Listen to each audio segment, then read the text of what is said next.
Game ain't based on sympathy. Remember that. You already know.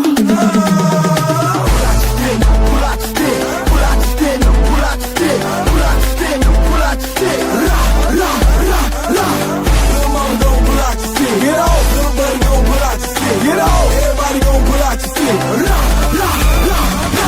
your stick, pull out your stick, pull out your stick, pull out your stick, pull out your stick, pull out your stick. Get off.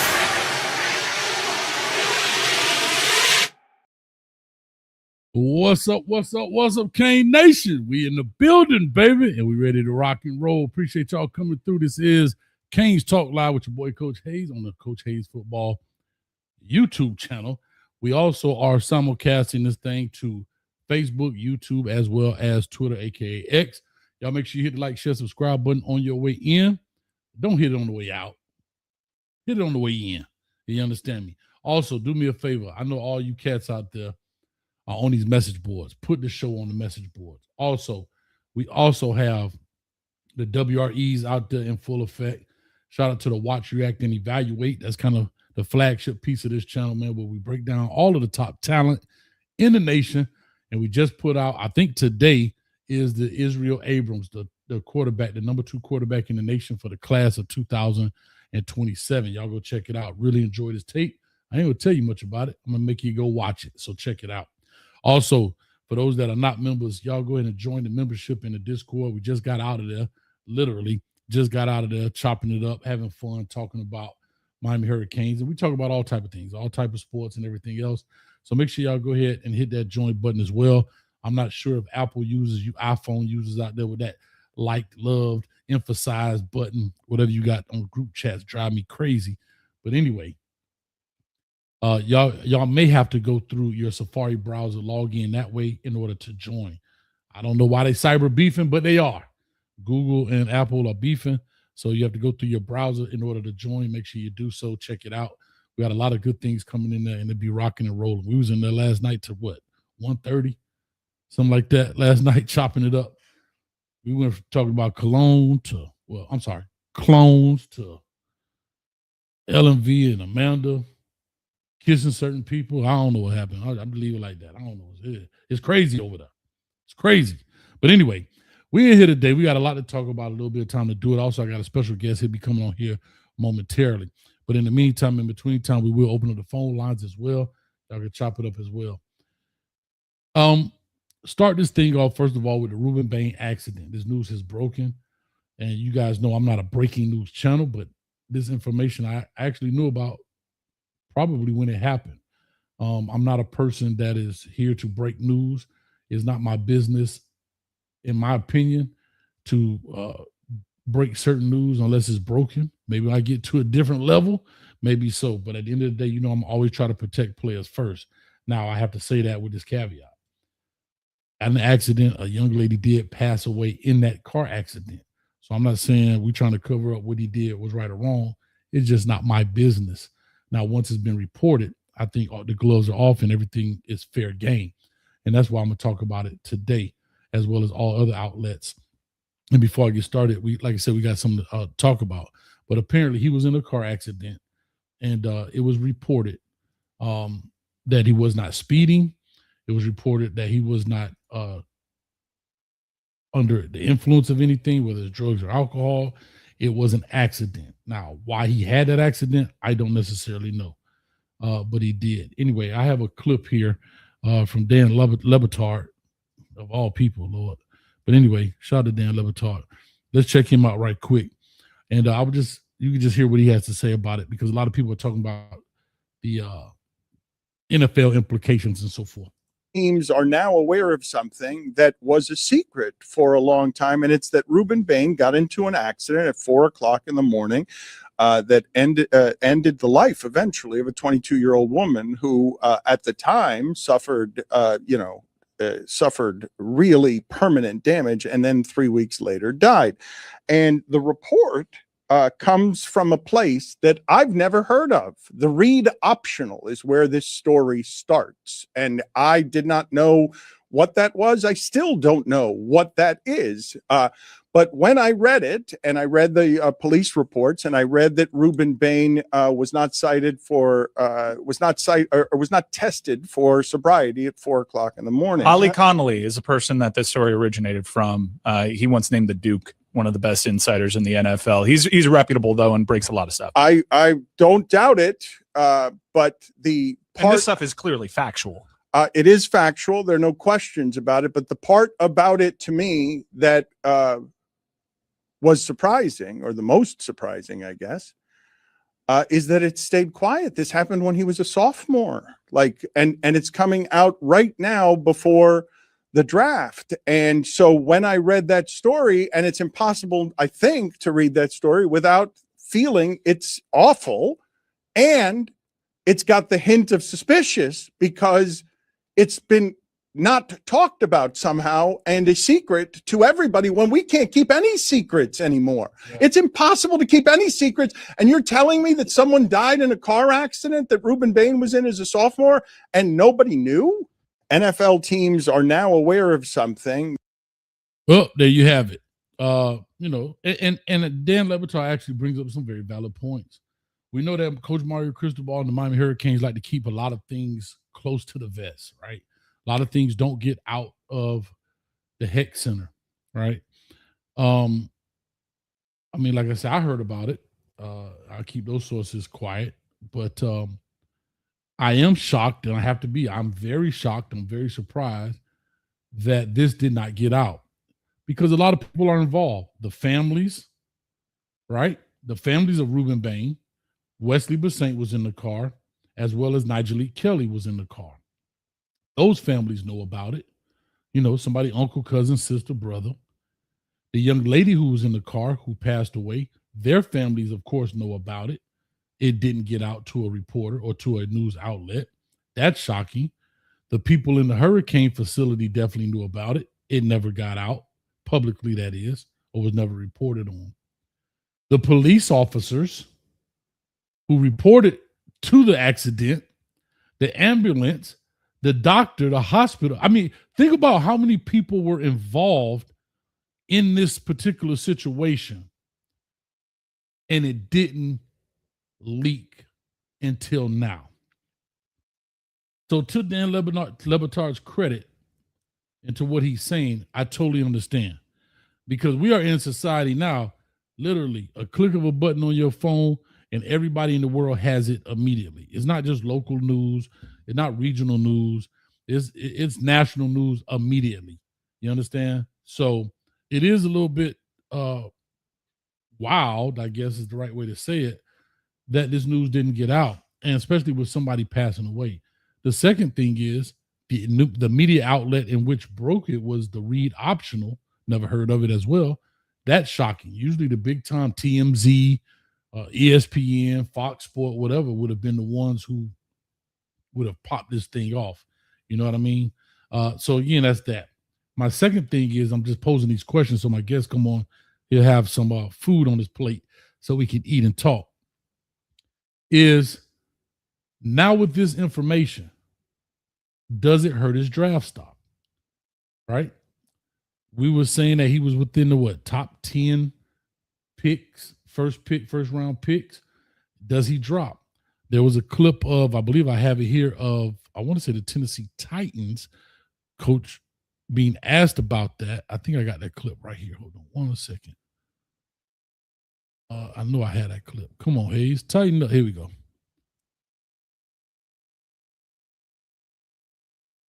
Here we go. So there's a quick clip of this guy. Let me put this up here. Uh-oh. Wrong button, Hayes. Tighten up. What a producer LMV at in the building. God. Oh. Anyway, here we go. Let's take a clip of the line, excuse me. And then Ruben Bain, the story came out yesterday that he was involved in a fatal accident. I don't know if that was something you knew ahead of time. Do you have to do more research on that? What do you think the chances are that maybe he's available to you at 17 after that report? We've known that for a while. So that doesn't really change anything from our standpoint. And then Ruben Bain, the story. So he said it doesn't change anything from that standpoint. We kind of talked about this yesterday. accidents happen, right? So I'm not getting into the hows and the whys, but one thing I will say about the NFL, they knew about this a long time ago. Why? Because the people who do the investigations for these teams are former FBI agents.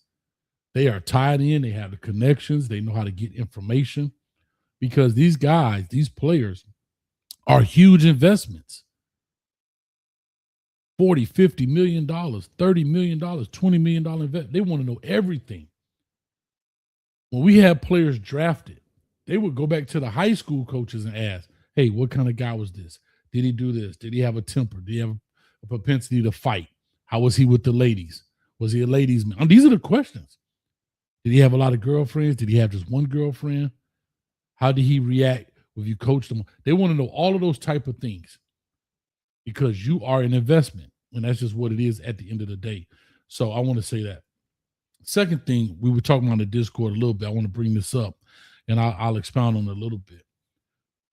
This accident happens in April. He technically was a freshman, second semester freshman.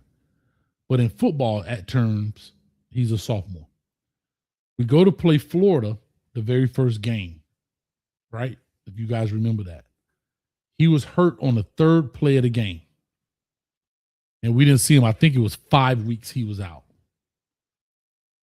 Now, one can deduce that maybe this was his punishment for being in that accident.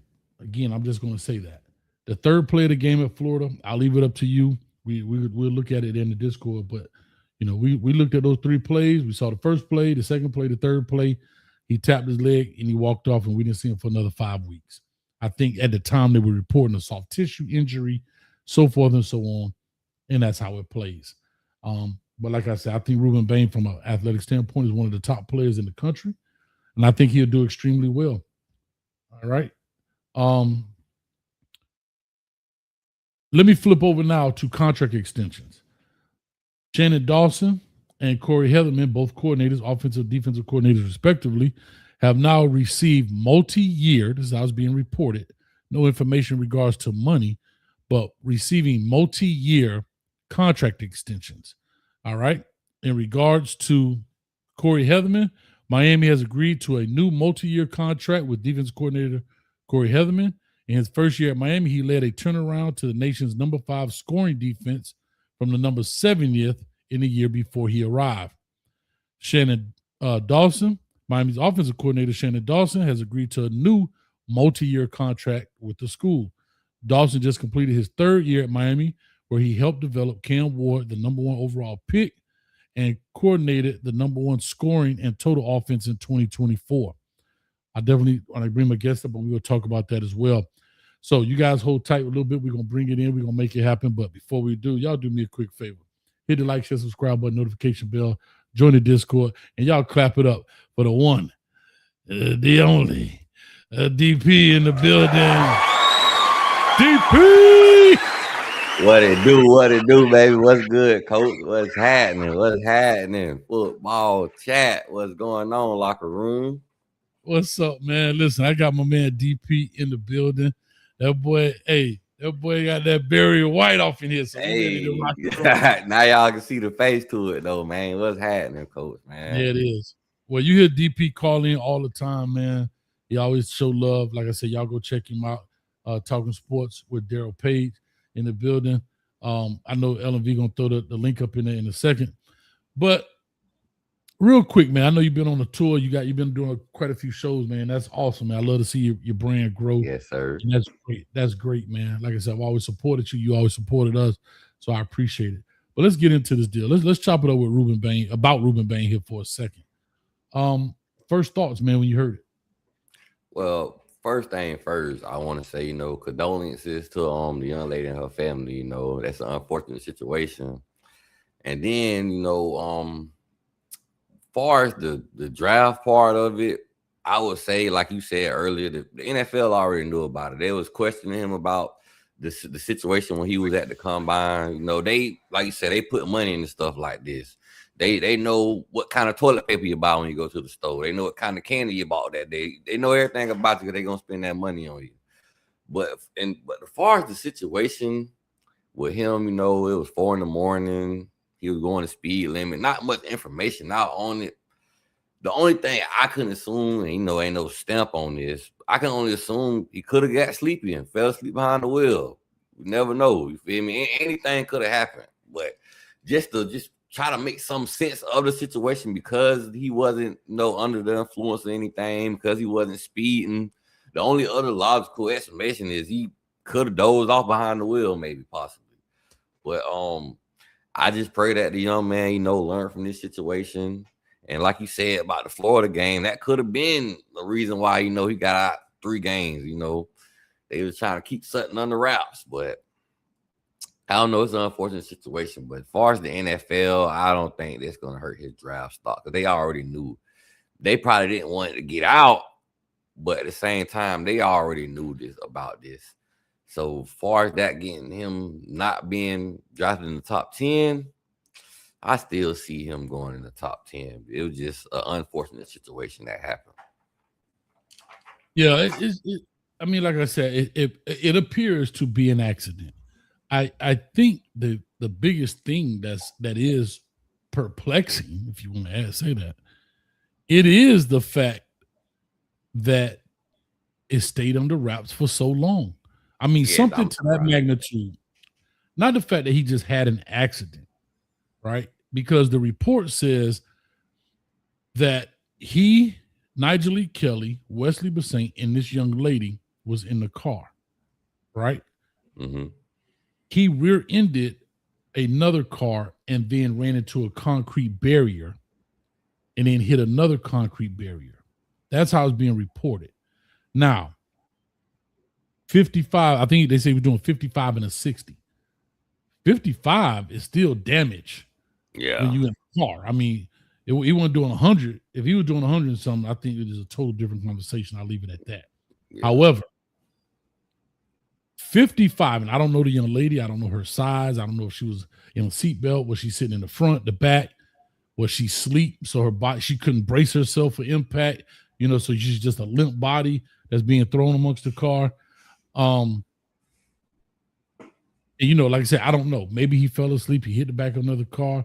Or, maybe somebody said, watch out. He woke up and he yanked the steering wheel. And who knows what happens. However, it did happen. And to bring up, like they said, we talk about the Florida stuff. I want to say this here. We're looking at, I'm trying to look at the year. Yeah, in 24, like I said, he registered no stats until we played Cal. So what game was the Cal game? That was probably game 5, maybe 6. No, so we played 7. So that would have been game 6. Yeah. So he had no stats in the Florida game at all because he played 3 plays. He did not have a tackle, but he did play in that game, right? And so when he played in that game, I'm trying to see if I can go here to his to the stuff. And to your point, Coach, he could have been, still affected from the car crash. That's why he wasn't able to play in to his, full potential. Because ain't no telling, ain't no telling what injury he got from that situation. Yeah, true story. Like I said, you got from April, you got April, May, June, July, and that's 5 months. So yeah, depending on what it is, but it's just unfortunate, man. Yeah, and man, sad situation. Yeah, and that's just a sad situation. But how in the world, DP, do you think they kept something like that on the route? Like I said, with so many people involved in that kind of stuff, doctors, hospital, nurses, you know what I'm saying? Like people talk, police officers, tow truck man. Like just think about all the people that went into this. The tow truck guy had to be, man, the girl, nobody said anything. Like it never really popped off. I'm very impressed that they did keep it under wraps so long. Because me personally, Coach, I didn't know until the news broke out Like the NFL already knew, but I didn't know about that situation until the news really started, get pumping and broke out. So I hate I don't really want to speculate too much on the situation because it sounds a little Gambino-ish, you feel me? Mob ties, but I don't want to get into that so much. So that's why, and then also, what's a good thing is I heard that the family of the young lady, they forgiven Ruben Bain. I heard everything is on the up and up in that situation, so that's a positive also. You feel me? So we just blessing to them. I just pray everything good in the entire situation. But real quick, it says in a statement given to the Reed Optional, the young lady's last name is Betts. So the Betts family called the crash a tragic accident and said they wish Mr. Bain the best as he continues his life and career. So that's a statement that was given by the actual family. Now, who in the family, I don't know. I'm not going that far. But it's wild. Now, let me ask you this. Draft stock wise, like I say, NFL knows about it. And we all know this. Let's call a spade here. Not to be insensitive. But if he was cleared, then he cleared by the NFL. That's how they look. Can he play? Now, I want people to understand something now. If this would have happened to a middle of the road player or whatever, he might have been gone. He might have been, I'm not going to deal with that. But if you have talent, close an eye. I ain't see nothing. I ain't hear nothing. Remember the 3 monkeys? See no evil, hear no evil, speak no evil. And that's just what it is. Like we've seen guys in the NFL have car accidents, have vehicular homicide, come back and play, right? We've seen guys have domestic violence cases, come back and play. Then we see other guys have domestic violence cases and never see them again, Ray Rice. And you want to know a point to that, Coach?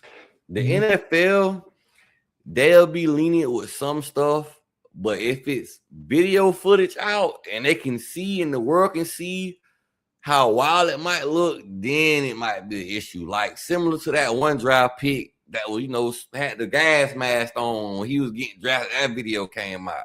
They probably, I can't remember what the player name was. He was offensive lineman a couple of years back. Ole Miss. Yes. It was probably everything was probably all good and gravy until that video dropped. And the same thing, like you said, with Ray Rice. They I think they was handling the situation a little bit more lenient until the video came out of Ray Rice. So if they got evidence and they see what it looked like and it might look a little shaky, baby, like you say, Coach, then the NFL, then the NFL might go a different route. But there is no video evidence, and they really can't go with nothing off but other than the police report. Then everything might just be smooth sailing. And, we just making a big deal out of it because some teams might want to start to go down so they can snatch them up, possibly. Yeah. I just, it is a funny dynamic though, right? DP, like when you look at this and you say to yourself, all right, optics mean a lot because to your point, you could read about it, you could hear that somebody died, but if you actually got the video footage and seen, like you say, the Ray Rice whipping on in the elevator and dragging her, you know what I mean? Not to be funny, it's like the P. Diddy thing. You can hear about him beating no cats, but when you saw the video, you was like, whoa. It pulled on heartstrings, right? It pulled on heartstrings. And those are the kind of things that, like you say, you try to steer away from because it hurts the brand. Nobody cares what you're talking about. They don't even care if it's factual. But now that you can see it, don't know about that. What was the other guy that killed was it Eugene? Not Eugene Robinson. He got messed around for prostitution. There was a player that hit somebody on the causeway in Miami. Let me see if I can. He was from Tennessee. I can't remember his name. Oh my God. What was his name? Oh man, Dante Stallworth. That was his name. In March of 2009, former Cleveland Brown wide receiver Dante Stallworth, I think he played at Tennessee, hit and killed 59-year-old pedestrian Mario Reyes with his car on the MacArthur Causeway in Miami. Stallworth, who was driving over the speed limit, pled guilty to DUI manslaughter with a blood alcohol level of 0.126. He served 30 days in jail, received 2 years probation, and lost his license. Oh, that's tough. Now, if you don't think the mob ties got into this, Yeah, I say that's tough right there, man. That is tough. listen, because I remember the whole thing. Remind you, his blood alcohol was 0.126. The legal limit is what? 0.08. Yeah, 0.08. He was saying he was at the club. He went home, went to sleep, woke up to get breakfast. He was that drunk that he done went home, went to sleep, woke up, and he still blew a 0.12 something. That boy was getting busy. Listen, I'm trying to see. Yes, what was his career afterwards? Star Wars career afterwards. Let me see here. Because he also played for the Saints, didn't he? I believe he did, yeah. Because he did 30 days in jail. That boy, we're gonna make it back before the season, boy. Look at this. Upon being reinstated by the NFL commissioner Roger Goodell in February of 2010, right? The Cleveland Browns immediately released him. He then played for 3 different teams over his final active season: Baltimore Ravens, Washington Redskins, and the Patriots. Okay. That's tough, man. So there's a lot of situations, if they don't got no footage of it, they might let it slide, but that's a little bit more serious, man. And they ain't Quinlito said, "What's his lawyer's name? I'm asking for a friend." Yeah, because man, his lawyer did some work right there, man. Oh. Either that or the judge might have been a fan. Just being real. Maybe. Judge might have been a fan. Oh, I know him. Maybe. But let's switch gears a little bit here, man, before we open up the phone line. Talk to me a little bit. The contract extensions we got here for both our coordinators. Let's start off defensively. Corey Heatherman comes in from Minnesota, right? Last year he was at JMU and Rutgers and all that stuff. Comes into Miami, does what I consider a phenomenal job. Definitely some things that could be worked on and fixed.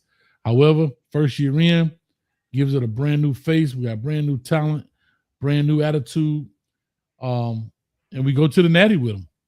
Gets a multi-year deal, DP. I don't know what multi-year means. That could be 2. Hell, that could be 10. However, it's multi-year. They didn't disclose how much money that was. I'm about to just say, Coach, they go that secrecy again.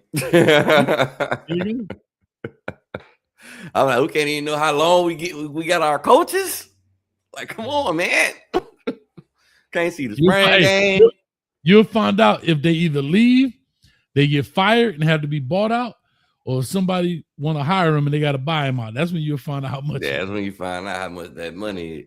But I honestly, I love it, though, because, it keep a continuity within the program. You don't have to switch up your offense and defensive game plan every other year, because we was always wondering, when Dawson going to leave? When Dawson going to leave? Is he going to leave? Not as in a bad thing, but just as in we didn't expect him to stay longer than 2 to 3 years.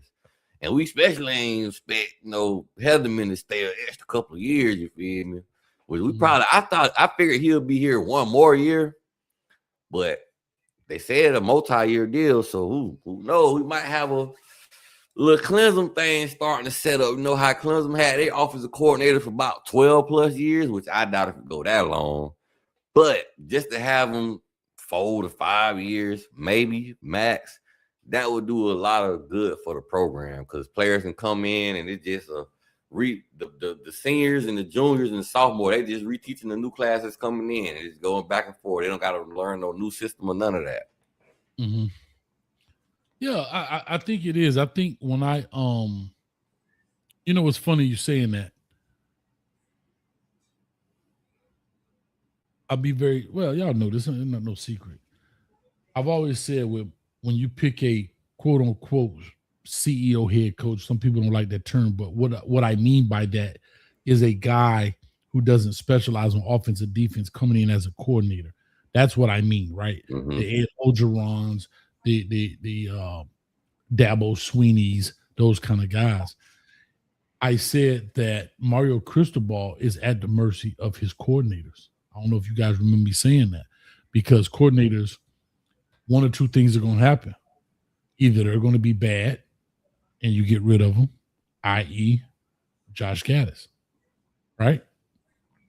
Or they're going to be good and they're going to be taken because they have ambition to become head coaches one day, right?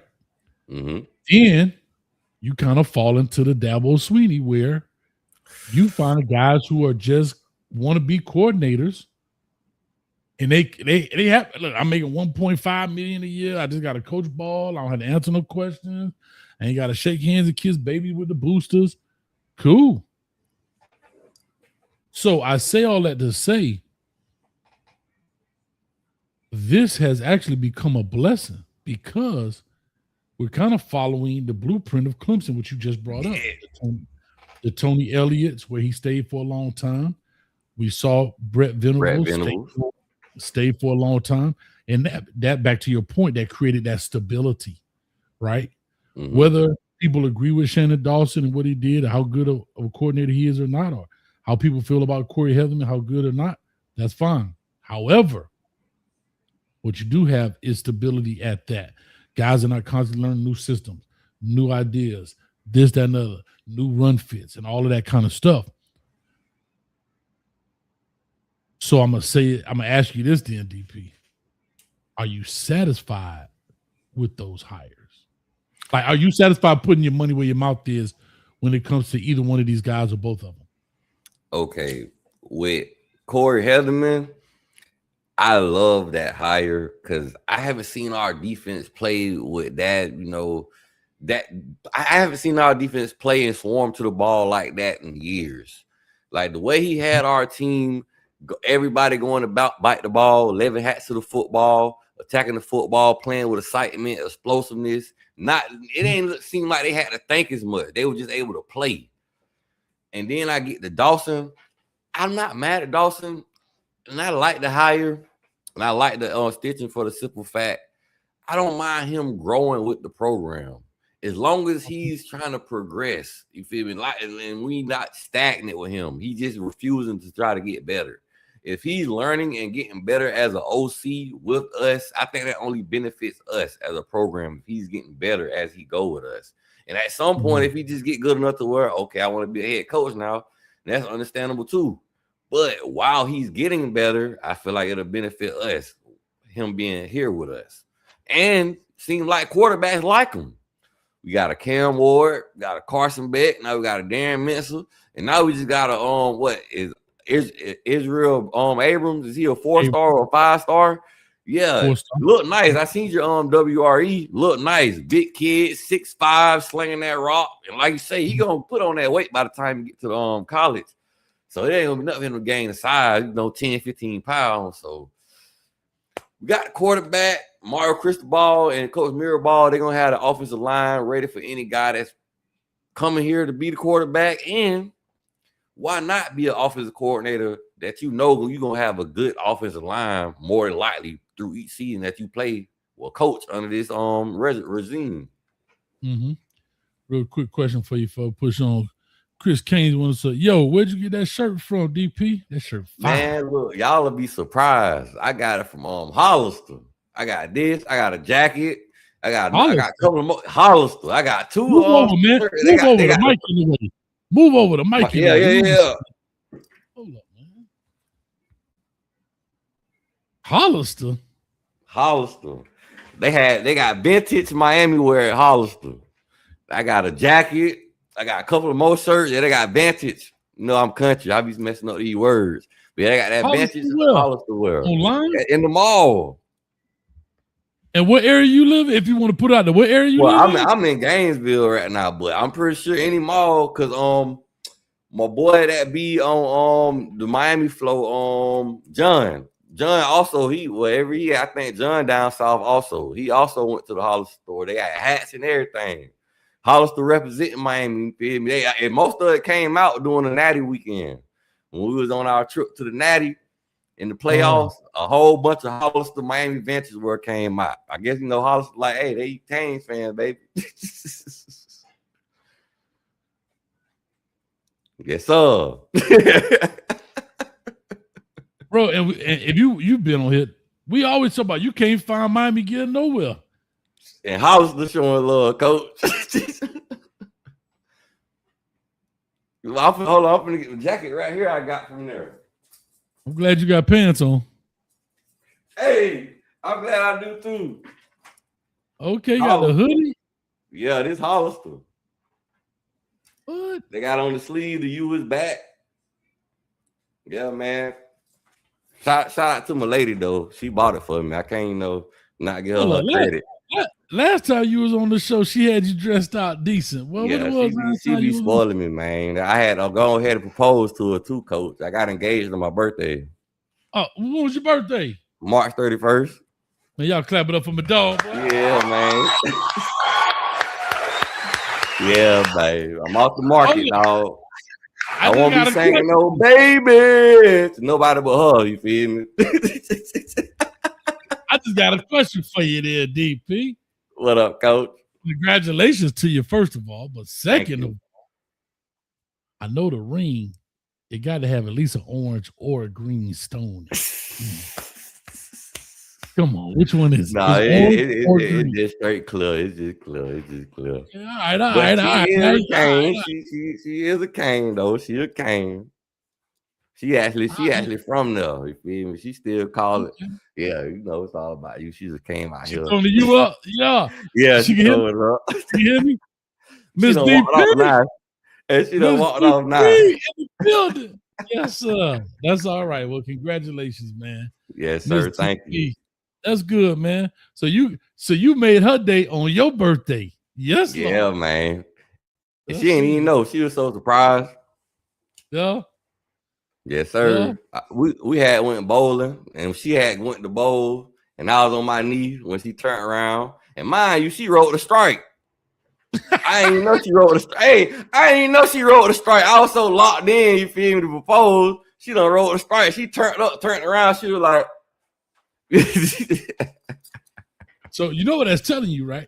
What's up? You know what that's saying? You know, most men get 3 strikes. You already got 1. Hey.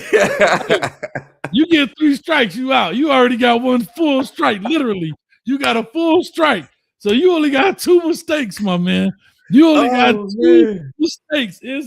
She was basically letting you know. You only got 2 strikes, dog, and it's a wrap. I ain't mad at that. On that wall. You're gonna be better hanging on that wall. She gonna be doing the show. I'm just messing with you. I know you got a back, dog. Y'all got a good thing going. That's awesome, man. Yes, Real sir. Quick, man. That's pretty cool. That's awesome. Real quick, everybody in the chat busting our chops that we ain't mentioned this. So let's go ahead and get the people what they want, man. Lord have mercy. Y'all clap it up right here. Somebody talking about Leonard, but nope. We got Tyler Ford has just committed to the University of Miami. 6'6", 315 pounds. 6'6", 315 pounds. I'm looking at the date. Happy tax day. So if y'all ain't got your taxes in, you better get it in. All right. So 6'6", 315 pounds out of Gainesville, Georgia, that is. And so, of course, I'll be breaking his tape down. We'll get that locked in. He is a 3-star out of there. He's the 47th best interior offensive lineman and the 70th best player in Georgia, according to On3. This is what I looked at because it came up on Hayes Fawcett. So that's what I'm looking at. So shout out to this big old dude, 6'6", 315. Yee, Mr. Mina. Coach, man, if you look at our roster, and shout out to the young man for committing, man. Coach, if you look at the offensive line on our roster, man, it's a whole bunch of, where's the big show? It's a big bad show tonight, baby. I'm talking about even the JUCO we just got 6'9", 330, 6'6", 330. Cantwell 6'8", 330. Even on the Ben Cotton, he said he don't gain weight. He's 6'8", 330. All we know is 330. That's it. You're afraid. He a junior. He 315. So, like I said, they're gonna they'll get the body fat off of him. I haven't looked at his tape, so I don't have an opinion yet. But when I look at his tape, I'll see. Usually, what I will say, without looking at anything, he may be a little unorthodox. 6'6", 315. You're growing into your body. You're probably only 16, 17 years old. So it'll be interesting to see how he uses his body being that big in high school. Or like I say, only being a junior. But we will definitely break it down here shortly. So stay tuned. Make sure you hit the like, share, subscribe button, notification bell so you know. Oh, somebody said, what's that back yonder? How much time left on that back yonder? 150 days, 14 hours, 46 minutes, and 20, 19, 18 seconds before we kick somebody in the behind. I think we got to go cut down some Christmas trees on that day. We got to go cut some Christmas trees now. I think we got to cut some Christmas. We're going to clear the lot. We're going to get everything, man. We needed all this year. That's it. But yeah, Coach, I do got a question for you, man. Talk to me. Me and you, we don't been covering this team. You have been longer than I have. We done been covering this team for a while. And since we've been covering the team, do you feel like this is the highest floor that we've had since you've been covering? Of course. Yeah. The highest floor? Yeah, the highest floor. Like, the bar ain't going back down. Yeah. So, I mean, if you're a Kane fan, you don't want to hear nothing less than 10. So, straight up. Listen. And then, too, a lot of people might not have been paying attention to this, but the last 4 seasons, Miami has had the #1 recruiting class in the ACC. So, that tells me this got to be the year, man. This got to be the year we win the conference at least. Because you know what's crazy? It's hard to really give Mario Cristobal a lot of, gripe because we just came from the Big Dance. We came from the Natty. But we got to make sure we have a chance to get back there by winning the ACC this year. Because beating Notre Dame ain't going to do it for us this year. Because all they got to do is be in the top 10. they don't make pay their way in. Top 12, but yeah. Well, bro, like what the? They don't pay for their way to be in, dog. I hate them people. I despise them, dog. Marcus Freeman up there with the dog on Beijing about this thick on his forehead the other day. Did you see that foolishness? Man, all I say is he better not go like this when he get hot.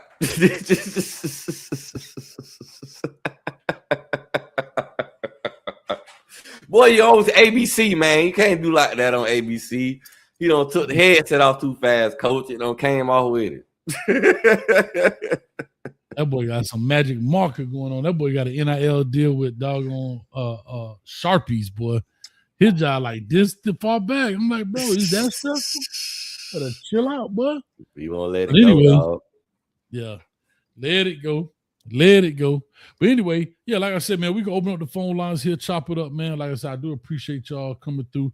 DP, let the people also know you still rocking, but I just want to got a lot of newcomers in coming on here. Let us know, because I know you live as well on your channel. Yes, so sir. Y'all gonna show me love at y'all gonna show me love at Darryl Page Talking Sport with DP, man. Appreciate you for the opportunity, coach.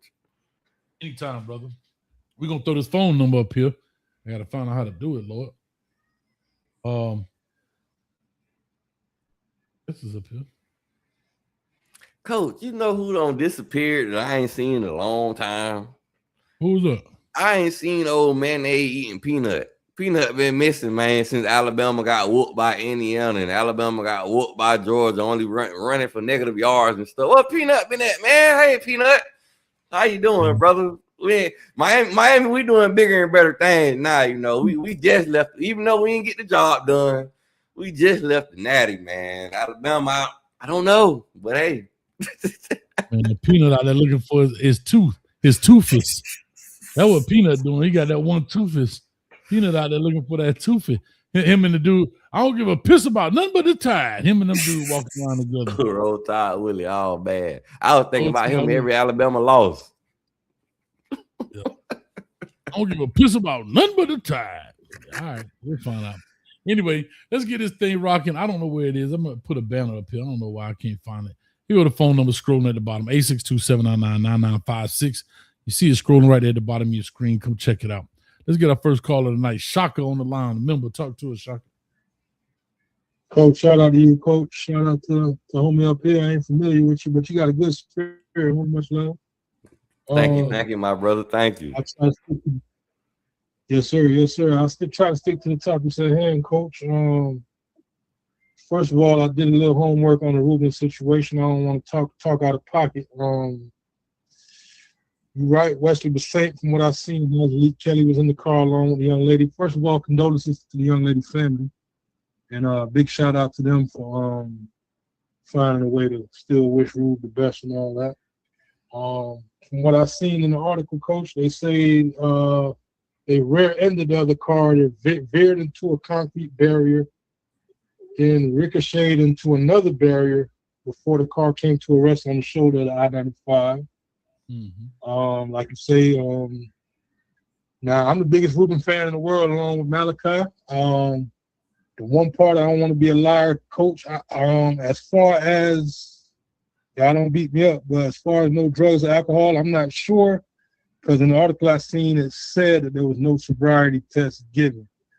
So the Popo might have showed love on that tip. I don't know. I don't think Ruben was messed up in nothing, but the police officer might have gave him a break on that one, I'm sure, but they said it was no sobriety test. Right. You know, just to be totally honest about the situation. They said the young lady was in a coma for nearly 3 months. That she passed. This happened in March, I guess. She passed away in June. Mm-hmm. You know, so just sad situation all around, man. But still, all the best to Ruben and his family. All the best to her family as far as that goes. I'm happy with the extensions of the UC and the DC. Especially Heavenly, I agree with that. I'm not a Dawson hater like a lot of people. Okay. To DP, I feel like he was the coach. You know, I've had this conversation with you before. I feel like coaches develop the same way players do. You know, players get bigger, stronger, faster. Coaches get better. Everybody don't just show up on the scene with a hat. I'm the coach. I'm the best coach in the world. It's a process to that. You know, you gotta go through different scenarios as a coach, go through different experiences as a coach to get to that point. I think he's working toward that, so I ain't got no problem with them boys. Yeah.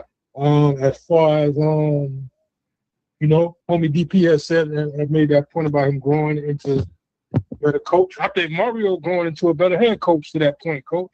You know, a lot of people 3-4 years ago, people was down on Mario. Now everybody love him all of a sudden. So, you know, it just shows you how much you can kind of turn the corner, you know, and improve. Well, it's all about improvement, man. Same with these recruits. You know, we want finished products at 18 years old, Coach. But it's all about, it ain't who the best at 18. It's who the best at 22, 23, 24, 25 years old, you know. So, it's what rest in peace, Nipsey Hussle. He said it's a marathon, not a sprint, you know. True story. You got to run that marathon. We want that sprint winner, you know, but we got to look for that marathon. And so, I think we're going to be all right, Coach. I think we're going to be all right. I do too, man. You got questions for DP? Go ahead. I'm sorry, Coach. Go ahead, man. No, I was saying, you got any questions for DP? Well, your platform, I'm not familiar, my brother. I'm just recently last few months, I've been on Coach Hayes up here chopping it up with him, but I ain't familiar with your platform, but I'll be glad to come show love.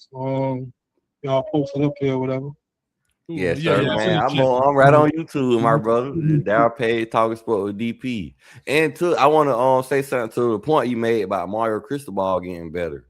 One thing I say about Mario Cristobal, besides the recruiting, it seemed like, you know, besides the difference between him and some of the other coaches we had, and you know, in the past, I don't think Mario Cristobal is as stubborn as some people say he is. I feel like he's willing to try to change for the better.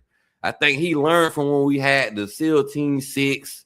He tried to make changes, and then from going forward, possibly, because I don't think he realized he didn't need all those big dogs in the room with him. He just needed somebody that was willing to grow with him and, you know, help develop the team with him, per se. I might be wrong, you feel me, but I feel like he wasn't as stubborn as most coaches as far as changing certain things that need to be changed. He was willing to make the changes if changes need to be made. Like if Guidry wasn't getting the job done, okay, we gotta get Guidry out of there. Gaddis not getting the job done, okay, we gotta get Gaddis out of here. And two, I feel like he went outside of the box of what he normally do as far as getting the offensive coordinator that had some kind of air raid history in his background. Okay, that's fair. That's fair. That's a good observation, bro. I think to that point, I'll just echo that a little bit. And I think, for example, shout out, rest in peace, Brian Patter, hiring dudes like Edwin Patter. I don't know if Coolidge's still out there, but even putting dudes like that on the staff speaks to what you're talking about now being, not as stubborn as people make it out to be. Because a lot of coaches wouldn't give a dude like Edwin Patter a shot at the U or at a school like the U or Coolidge, but took some humility on his part as a head coach to get them boys a shot, get them involved in the program. So I think you might be on to something with that one, brother. But, I'll let somebody else chop it up with y'all, man. I don't want to hog up the line or whatever. Appreciate it, man. We'll always chop it up. Yes, sir. Yes, sir. Shout Appreciate you, the brother. shock as always, man. We got Cali Mike up next, Big Mike, and then we got Dub City. I think you guys bring up some valid points.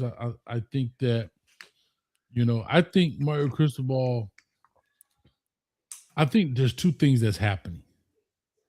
I think that one, because he has a certain persona about him, we think that's him, which is fair. That's a fair assessment. Yeah. And two, there are a lot of narratives that go out about him because we don't know. And the idle mind is the devil workshop, right? Yeah. He doesn't release anything. He doesn't tell you anything. He doesn't like to talk about injury. He don't want to talk about what this kid did. We don't know who the starter is. We don't know who this is. So then people start creating narratives. We can tell Mario a secret, boy. Listen, one thing I will do, I don't know if I ask him to make the call on 4th and 1. But we damn sure go rob somebody. I know he ain't gonna you can tell him your business, boy. He ain't gonna let nobody know. He ain't gonna let nobody know. He ain't gonna tell nobody. That boy that is straight. You need to call him a safe. So you put it in there, it is locked down. That's a good one, dog. You can tell him anything. Let's get Cali Mike on the line, man. Cali Mike, talk to us. What's up, Coach? DP. See, I know a little bit about DP. I'll be checking him out on shows. What it do, baby? But I will tell you, Mario is 70-32 as a Power 4 head coach. So all them people got to back up off Mario. 70-32. Was about a 70% winning percentage, right around 70%. And he a monster in big games. Check him out at Ohio State. Finna grab my charger real quick. At Texas A&M. He a monster in big games. Okay. And y'all be talking about, and even you, Coach, now you be on Shannon Dawson. Shannon Dawson had number one offense in 2024 with a quarterback that he was with 1 year. Okay. Most coaches who had them number one offenses, they don't get the quarterback in the spring and have the number one offense in the fall. That's very rare. Okay.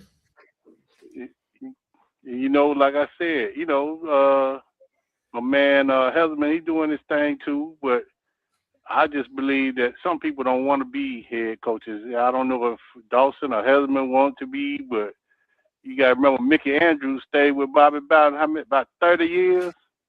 Yeah. Mickey Andrews was a heck of a DC. Yeah, that's stability. That's love. Yeah.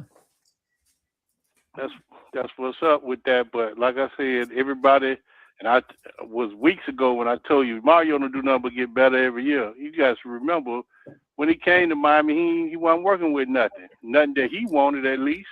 Mm. He had to build it the way we see what he building. We see that's what he want, what he got now.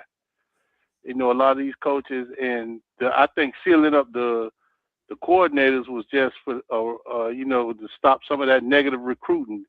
That this coach leaving, that coach leaving. So if you seal them up, you ain't gonna hear that. But I told you the two dudes that he got to seal up to me is JT and Damian Lewis. That D line, since them boys been there, is a different story. Mm-hmm. No, listen, I guys, agree with you. Like I said. No, I was gonna say I Go agree. ahead. I was saying I agree with you. You said I'm tough on Shannon Dawson, as I should be, because like I told you, and I tell a lot of people, as coaches, I know it may not be the most fan friendly discourse, but we always are looking for the failures. We're always looking for the things that are wrong. We're always going to highlight that because we know the opponent is looking for that. Even in wins, and I know I had to learn that. Now, to your point, Kelly, Mike, I had to learn. I ain't coaching. I'm a talking head. So I got to realize that. But I still am who I am. So I say all that, and that's why I think people like this show, because that's the way I bring it. I've always said that. I'm not fanned out. I'm a fan. And I don't say that to be derogatory in any shape or form. What I'm saying is, when you look for those things, this show is to make the fans aware that, hey, it ain't all smoke and mirrors. This could happen, right? The nail in the tire analogy. I'm going to leave it at that. I'm going to keep going. And that's how coaches live. You heard Nick Saban say, I'm going to celebrate tonight. I'm off to recruit tomorrow. Mario Cristobal the same way. We in the Natty Monday. He on a plane Wednesday. Yeah. I agree with that, but Coach, you can't keep knocking somebody in the head and don't praise them for what they do too. That's not true. I mean, like don't I do said, that. everybody, don't do that. Everybody was on Cam Ward, and I love Cam. But what was Cam before he, like you do these WREs? What was Cam at Washington State? What did people think of him at Washington State versus when he came to Miami? Well, the thought was totally different in a few months. That's not true though. He No, turned Kelly, the ball over. Yeah, because he did. Now, here's what I'm gonna tell you. And but, first of all, what I'm saying, but what I'm saying to you, Coach, and then he got with Dawson and became no one pick without a receiver that's in the NFL. No Jacoby George in no league. No, none of them boys in the league, but he became the number one quarterback pick. Shannon Dawson gets some of that, but I have yet to hear people say that. But Kelly, Mike, let me say yet this to too. say, Hold do you say that, Coach? Did you ever say, well, Cam Ward, when he left Washington State, he was this, that, and the other. He came play with Jacoby George, Ike. Cam Ward did a phenomenal job at Washington State. And he took that and he became the number one offense in the country. Did you ever say that? No, but Cam Ward was a player at Washington State. You are like, we got him out. Was he the number one pick though, Coach? No, was because he considered that? He was considered a 4th or 5th round pick. Because the team was so bad. That's why most people are. Hold on, Kelly. Hold on now. Because most people are considered top. Let me ask you, where's the number one pick you've ever seen came off of 5 and 16? Find me a number one draft pick. I rarely think of one. Thank you. That's why. If Washington State would have won 10 games, he would have probably been a number one pick.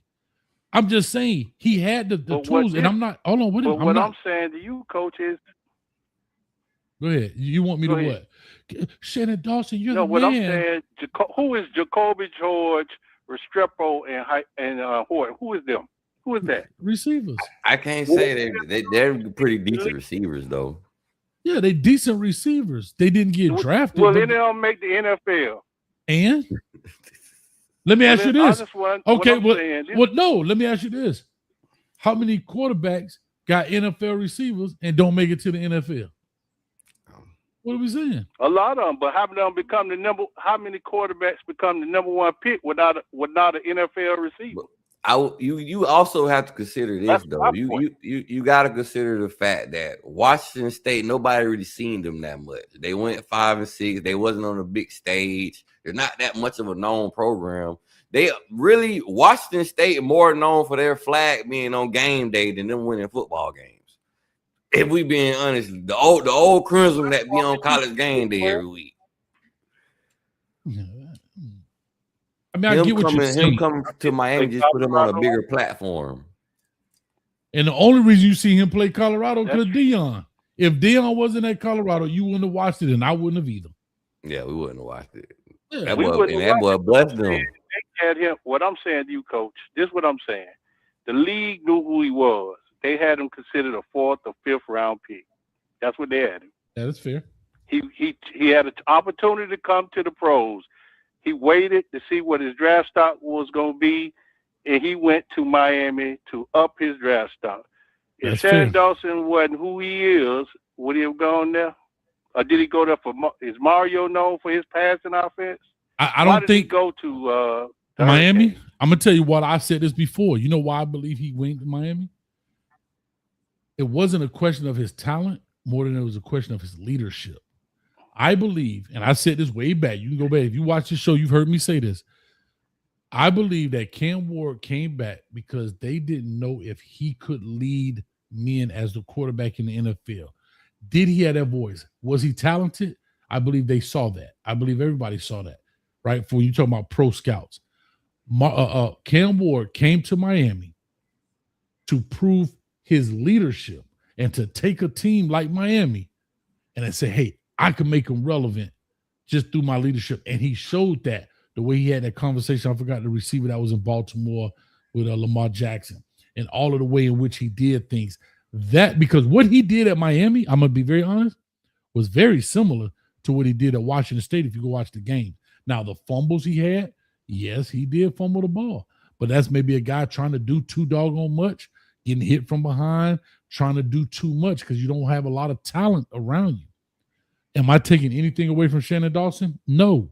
Now, do I give Shannon Dawson flying balloons and 10-foot candles?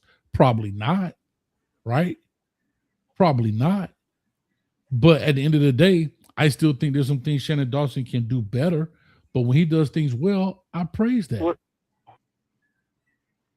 Coach, every coach can do something better, but how many coordinators you know right now that done had the number one offense with a quarterback, like I said, that he got in April, came to August, and had the number one offense in the country?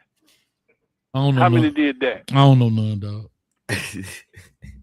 That's what I'm trying to tell you. Y'all got, man, get up off Shannon Dawson, man. Shannon Dawson, Cam, you say Cam was similar. He looked similar at Washington State. He was what at Miami? 40, what is it, 42 and 12? Was it something 40 and 12? What was his ratio at 40, 41 and I think it was around 42 touchdowns and 12 picks. Okay. And he had was second in the nation in yards, I think first in touchdowns. I mean, he did not look the same at Washington State to me. He did not look like Sir, listen.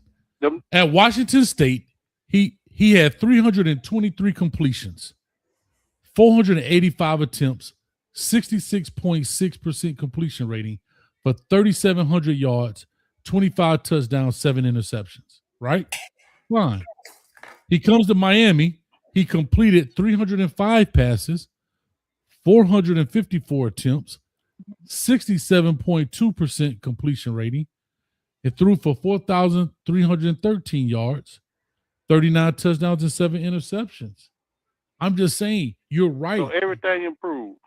Yeah, it did improve, but he also got on an improved team. Yeah. This is what I'm telling you. He got the receiver. I think, Coach, two receivers from Washington State. I think 2 of them boys in the league. I know one of them definitely is. I think he had better receivers at Washington State. But this is what you're missing. Yeah, no O-line. Yeah, I say you missing the O-line part about it. He ain't had the time that he had at Miami. Sir, listen, he was at Washington State. Bro, he was at Washington State. He took 46 sacks in 22. In 23, he took 38 sacks. And in 24, he took 22 sacks. Now, some of those are on big difference. However, bro, 22. Some of that's on him too, holding the ball. Exactly. So guess what he's doing? If I'm taking 38 sacks and 46 sacks, I improved it by 22. Let's say he held the ball. Hell, let's just say he held the ball. Let's cut it right in half and make it 11. 11 of those are his fault. 11 of those are his fault.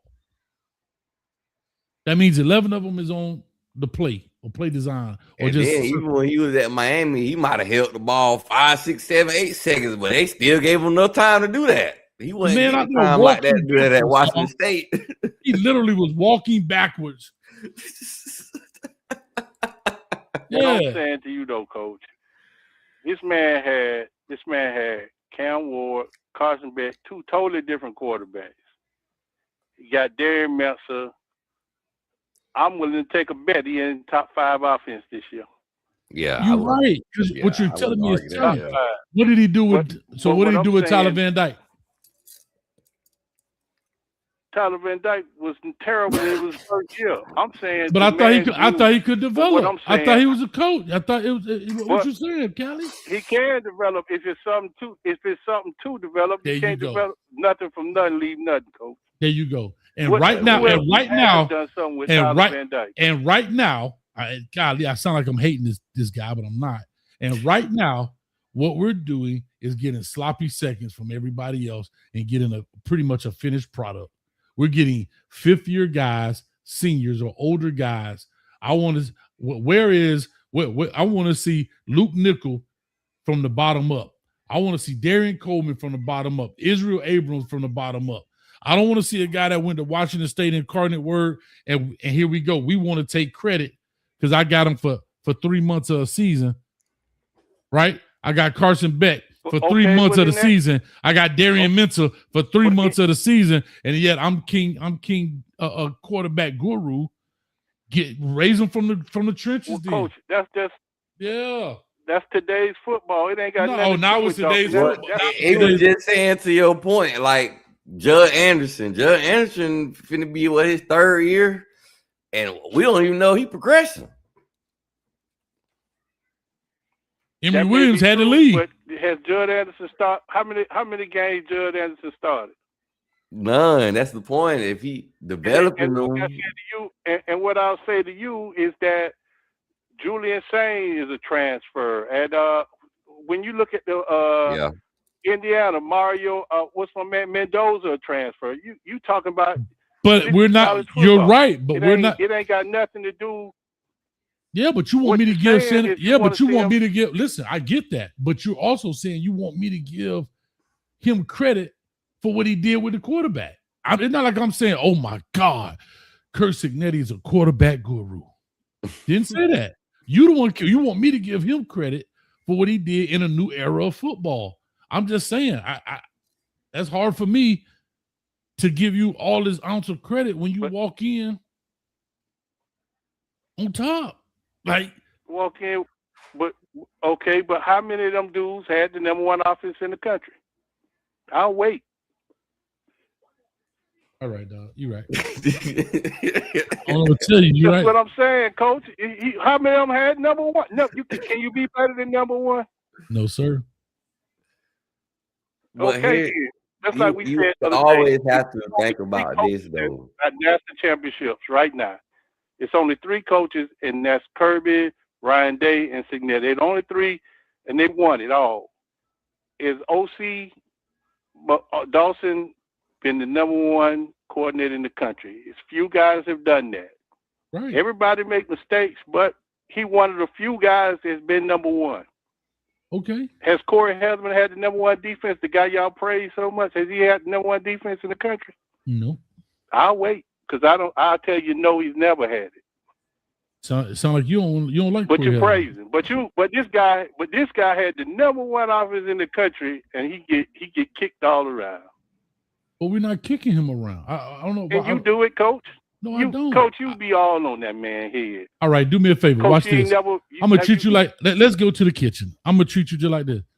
Tell me one thing I said. You say I kick them all in the head. I kick them around. Tell me what I said. Since I say so much. Time. Coach, See, here you we done go. said several things about Dawson. Okay, sir, I don't Dawson care. got a, You can pick. Hold on, wait a minute. You asked me a question. Give me one thing. Since you say I say so much negative, I mean you could be able to stick your hand in a hat and pull out all this negative stuff. Tell me all of the negative things. Just give me one of the negative things I've said, and don't tell me which time. Anytime, today, yesterday, 10 years ago, 5 years. Okay, whatever. okay. I can't go word for word because I can't do That's that. fair. But That's fair. when we I think it was the SMU game I think it was the SMU game, Mhm. and you criticized the heck out of that man, that SMU game, and you know what I'm talking about. You did. So you mad at me Go for back and listen to your criticizing? show. You mad at me for Hold on, that's why I love this. You mad at me? No, I'm mad at you for never praising him. You Never want me to giving flowers, praise it? Coach. See, that's right there is fandom, Callie. You want me to praise a guy in a loss. You didn't pick a win I and want say to give him his flowers one time. When he- Sometime. in a I ain't loss? saying praise him in a loss. I'm saying No. give him. out of all the games you picked the SMU game where he threw interception to lose the game. I'm just saying. I'm saying the coach ain't thrown that. The coordinator ain't thrown that interception. He bet through the pick. But what I'm saying. But wait a minute, ain't you the same? Wait. Ain't you the same guy? Whoa. See, I love this, Callie, because I love it. You the same one that when bad things happen, it ain't the coach bet through the pick. But when good things happen, Shannon Dawson, the reason Cam Ward is who he is. I just want to make sure we're listening he's right. Part of the reason he's not. No, Coach. See, you twisting it. No, I'm not. I'm asking. Nobody is fully responsible. What I'm saying, it's just like when you got a coach, he get the credit for the good too. You know, but what I'm saying, no coach is fully responsible for anything. But what I'm saying is when you have had the number one offense in the country, that's something very few coaches have had. It's not like that they run around and coordinators just get the number one offense in the country. That's not a thing that happens a lot. But So- what I'm saying, Can I ask you a question? I just want to ask this last question because we got some other callers. Out of anything you could have picked, Callie Mike, you picked that I ridiculed him during the SMU loss. You ain't pick a game we won. because I can't pick it off the top of my head, Coach. I know, can't but the just pick it thing off that top the of my thing that sticks out to you is that you say I ridicule him all the time, and the game that you picked to say I ridicule him was in a loss where we only scored 20 points. Coach, all the games we lost, we scored 20 or 21. Even the Indiana game, we scored 21. I'm just saying. I would have But picked. what I'm saying to you, But go ahead. even I had to get on you, Coach. How many times? Even with the Mario thing, what did I say? Mario get better every year. Didn't I say that? Sir, if y'all want a participation Mario trophy, get better every year. if y'all want participation trophies, if y'all want me to come up here, No, but what I'm saying, what I want you to do is acknowledge if you work a job and every year you improve, what they say about you, every year you get better and better. What do they say? I would say though it would be fair to say that we always critique Dawson more so on his running game plays, like the way he called his running games. I don't think a lot of fans had that much issue of the passing game, no coordination, but the way some of the running game and him not running the ball enough, I feel like that was the bigger problem with fans as far as when it comes to Coach Dawson. He needs to sometimes utilize the run game more. I feel like that's why we lost the Natty, because he didn't run the ball enough on the outside, take advantage of running on the outside when we had Mal Noah and Markel Bell. That may be true too, but also he had 1,000-yard back both the last 2 years. and guess what? 1,000-yard back don't mean nothing if you don't run them in the game where you could run them. That's what I'm saying. It's like kissing your cousin. It don't make no sense. He didn't run him in the championship game enough. I do feel that, but what I'm saying, But that's Coach, we can nitpick anybody. no, that's not nitpicky. Any What coach. I'm saying is, what I'm trying to tell you, when you got Markel Bell and you got Francis Maui Noah, Francis Maui Noah is 6'6", 315, 330, whatever he is. Markel Bell, 6'7", or whatever he is, 3-something. Their defensive end, number 6, the same dude that blocked the punt, is 6'3", 260. We bust a 60-yard run with Fletcher. We scored on that same run blocking concept with Malachi on the jet sweep. It's still outside zone blocking concept. In the national championship, every time we scored, except for the Mark Fletcher run where he bounced it back off the handoff, right, just to get in, We scored on outside zone big run plays, and we never went back to that. What I'm telling you is, no, hold on. You said nitpicky. I'm just simply saying, yes, did we have 1,000-yard back? Great. But that's like me. Did you ever kiss a girl? Yeah, I kissed my cousin. And that don't count. No, nobody care about that.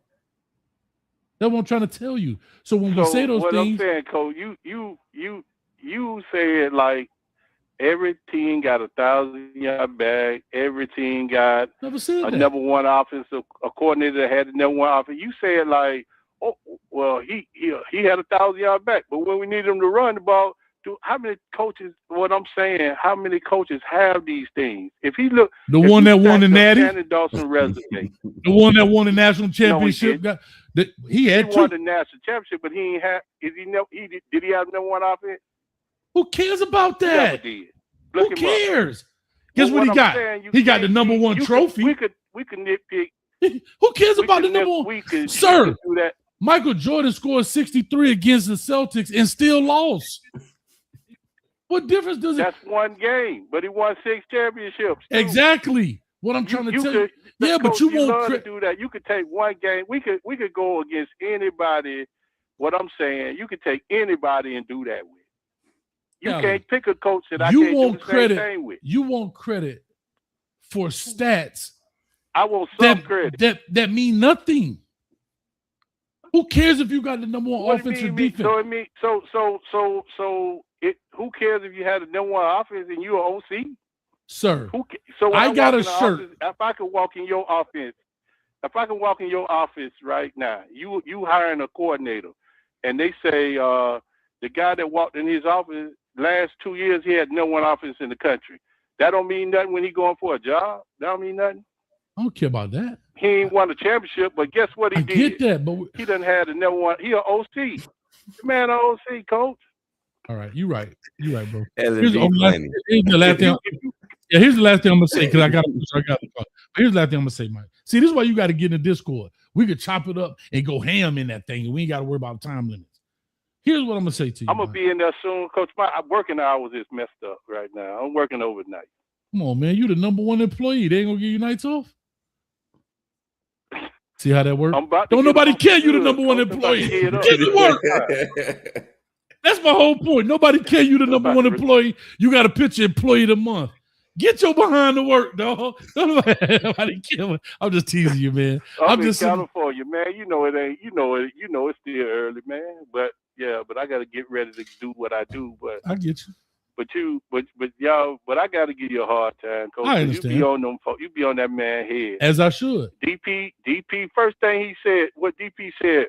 What you said when we when Coach mentioned them extension? What the first thing you said about Heatherman? What was the first thing you said? You say what now? Did DP say he loved Heatherman? What you said about? Oh yeah, I love Coach Heatherman, man. Just because I ain't seen the defense play the way they played. It's just Dawson. Sometimes he could utilize the run game a little bit more in games where we oversized teams like SMU and Louisville. Even Indiana, we was bigger than all them teams we lost to. He refused to run on the outside for some reason. He was just stuck to running up the A gap. Hey, I'm gonna say this last thing, Kelly. I gotta say that I gotta push on. Yes, sir. Panama City Canes said Gaddis was the number one coordinator when we got him. He was a Broyles Award winner. How did that work out for you? Anyway, much love to you, Kelly. Mike. But that was but let me just say this: the Panama City Canes. Did he have 3 quarterbacks in 3 years? Did he have Van Dyke and go to Ward, go to Beck? We done had quarterbacks. That man changing quarterbacks like you change clothes. Because he ain't developed a young one under him. That's my whole point. The reason we got to go get new quarterbacks. Come on, bro. Come on. Guess what, man? You know dang well. What you mean? Let me ask you this. Hold on. Who was his recruit? Hold on, wait. Who was his recruit? Who did Shannon Dawson stamp as his recruit? He wanted him. What was that young man's name? I give you a hint. He ain't there no I more. don't know, Coach. Who? His name is Emory Williams. He went and found. Emory Williams. That's right. That's right. But, And hey, where's bro, Emory now? They ain't perfect now. No, hold up. Where's Emory right Mario now? Mario didn't pick Emory, but Mario picked all these quarterbacks. Shannon Dawson. That's my point. Mario picking all them boys. Shannon Dawson. And he's going to continue to do that. Listen, bro. Shannon Dawson He's went working and with what he's picked. given. Shannon Dawson went and picked Emory Williams himself. And how did that work out for him? Unfortunately, I don't know. But like you said, Mario did. So I'm going to give Mario the credit and say Mario is the quarterback guru. I'm just playing, Mike. I love you, man. I got to run. Mario pick her right. Yeah. Much love, bro. I got to go. Shout out to Cali Mike in the building. God dang, DP. Shout out to him. He funny, man. But you know the funny thing, DP, real quick before I get to the people, I guess I can't give you credit for what you're supposed to do. Nah, I ain't mad. Yes, so the number one letting us know the offense- real, man. But the number one offense on the series is a great accomplishment. It's a milestone. It's cool. It's an accolade. Nothing wrong with that. But the question in football is, what does it yield? Yeah. See, that's the problem in life. We want everything because, look, mommy, I tied my shoes. Good, get in the car. What, you want to put a stick on your forehead? Like, bro, like you're doing what you're supposed to do. Yes, you got a number one offense. Cool. And that's great. And there's nothing wrong with that. But and then if you look at it too, we made it to the Natty this year without the number one offense. Thank you. Because it's see, that's why stats, I really don't like stats too much. I think stats tell a picture. It helps outline a picture, but it doesn't color it in. Yeah. Right? Stats kind of build a structure of kind of, kind of shape a conversation, but it's not the end all be all. Yeah. Who had a number? Let me ask you this: who had the number one offense this year? I don't know. I don't even know where to go to find that. Somebody put in the chat who had the number one offense this year. I would say I know Ole Miss was number 2. I can't think of maybe Ole Miss was number 1. Maybe I'm not sure. It was probably number 2 or number 1. I'm not 100% who was number 1. I feel like. Yeah, it's probably not important, even if you have the number 1 defense. I don't even think we had the number 1 defense this year. We had a top 5 defense, not number 1. Right. Because there's so many things that go into that, right? Scenarios, situations. Are you blowing people out? Are you giving up big runs because your younger guys in? Are you like that dictates all of that? Who's on your schedule? Who's on your schedule? Let's be real. We should have the number 1 offense when you got that. Who we played? Cam Warrior, who did we play? The best team we played, Cam Warrior. I don't even know. We played like a powerhouse Cam Warrior, to be honest with you. The game we lost was against ACC teams. Florida wasn't what we thought they were going to be. Yeah. Smack them boys. Florida wasn't the team we thought they were going to be. I'm not trying to knock Shannon down. I'm just saying, I don't want to give nobody no credit for doing what they're supposed to do. Anyway, we got to run through this. Big Mike, what's up, baby? Talk to her. What's going on, Coach? What's up, man? Been a minute, brother. How you doing? I know. It's your favorite trucker. Yes, sir, because I'm your favorite coach. What's up, man? Yeah, right. Hey, I'm on here with my favorite DP. What it do, baby? What's up, man? What happening, Mike? Yeah, man. I don't know what's up, man. Shaka be on it, man. Be calling me the first caller, but he don't know DP, man. Man, watch out, man. You gotta know DP. That real, not that real, Mike. Yeah, man. You gotta. When I checked on DP on other platforms, I don't want to shout out other platforms on Coach platform, but you good. Don't bother me. I catch you on Fridays, man. You know what I'm saying? Talking with DP. You know what I'm saying? That real, not that real. With 50, you know what I'm saying? So I know DP, man. But Coach, man, I don't know what Cali Mike talking about, man. I think you give Coach Dawson what he's supposed to get. It's not a glamorous position. You know what I'm saying? Who cares about the coordinators half the time? You know what I'm saying? Even in Kansas City, when they had old boy there, they were saying he don't call the plays. Coach Reeves calls the plays. It's not a glamorous position, so I think he gets credit when it's due, and then he gets criticism when it's due. So and like I think you do a good job of that. You know what I'm saying? Like, Dawson is Dawson. We need to keep on Dawson neck so he can continue to improve each year. And I'm with what DP said. You know what I'm saying? It was the running game that we were critical about. We weren't critical about the passing game. And y'all are correct. You know what I'm saying? What quarterback has he developed to say that to get the title of offensive guru or quarterback guru? You know what I'm saying? These are all quarterbacks that had experience as a starting quarterback and brought their own edge to the game that you can't teach. You know what I'm saying? The stuff that Cam Ward did, you can't teach that. You know what I'm saying? But he did. I give Dawson credit. He did run plays that highlight those that what made those quarterbacks special. You know what I'm saying? Even with Beck. Sure. Yeah.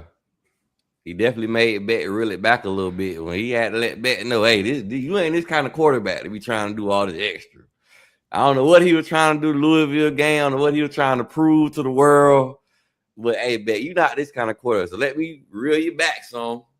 Mark, get out there. Shamar Brown, get out there and run the ball. Because Beck, I don't know what he got going on right now. Listen, I'll just say this, because I pulled it up here. Shout out to Cali, Mike. You know I love this. Last year, we were number one in scoring offense, right? That's what I guess they consider number one. This year, I don't know what number we are. We were below Baylor, right? We scored 30.9 points. And here's the funny thing. We had Malachi Tony, the freshman phenom, 2,000-yard back. Right? We had all – that's what I'm saying. These things are skewed. Guess who had the number one offense? That was Power 4. Notre Dame, Indiana, Utah, Tennessee, Texas Tech, Vanderbilt, Ole Miss, Oregon, USC Trojans. Who are they? Duke, Texas. Everybody we beat, and they got the number one offense. We beat all them teams. Notre Dame beat them. We didn't beat Indiana. Utah, Tennessee. I'm just saying. Now, when I want to go to defense, let's look at defense. Guess who had the points per game? Miami was number 5. That's how they got it. Ohio State was 1, 9.3 points a game. Indiana, number 2, 11.7. Texas Tech, number 3, 11.8. And then Toledo, I'm not counting them because we count Power 5. But what I noticed with that, those teams had a defense. The ones that beat Miami, which was Indiana, they had an offense and a defense to match.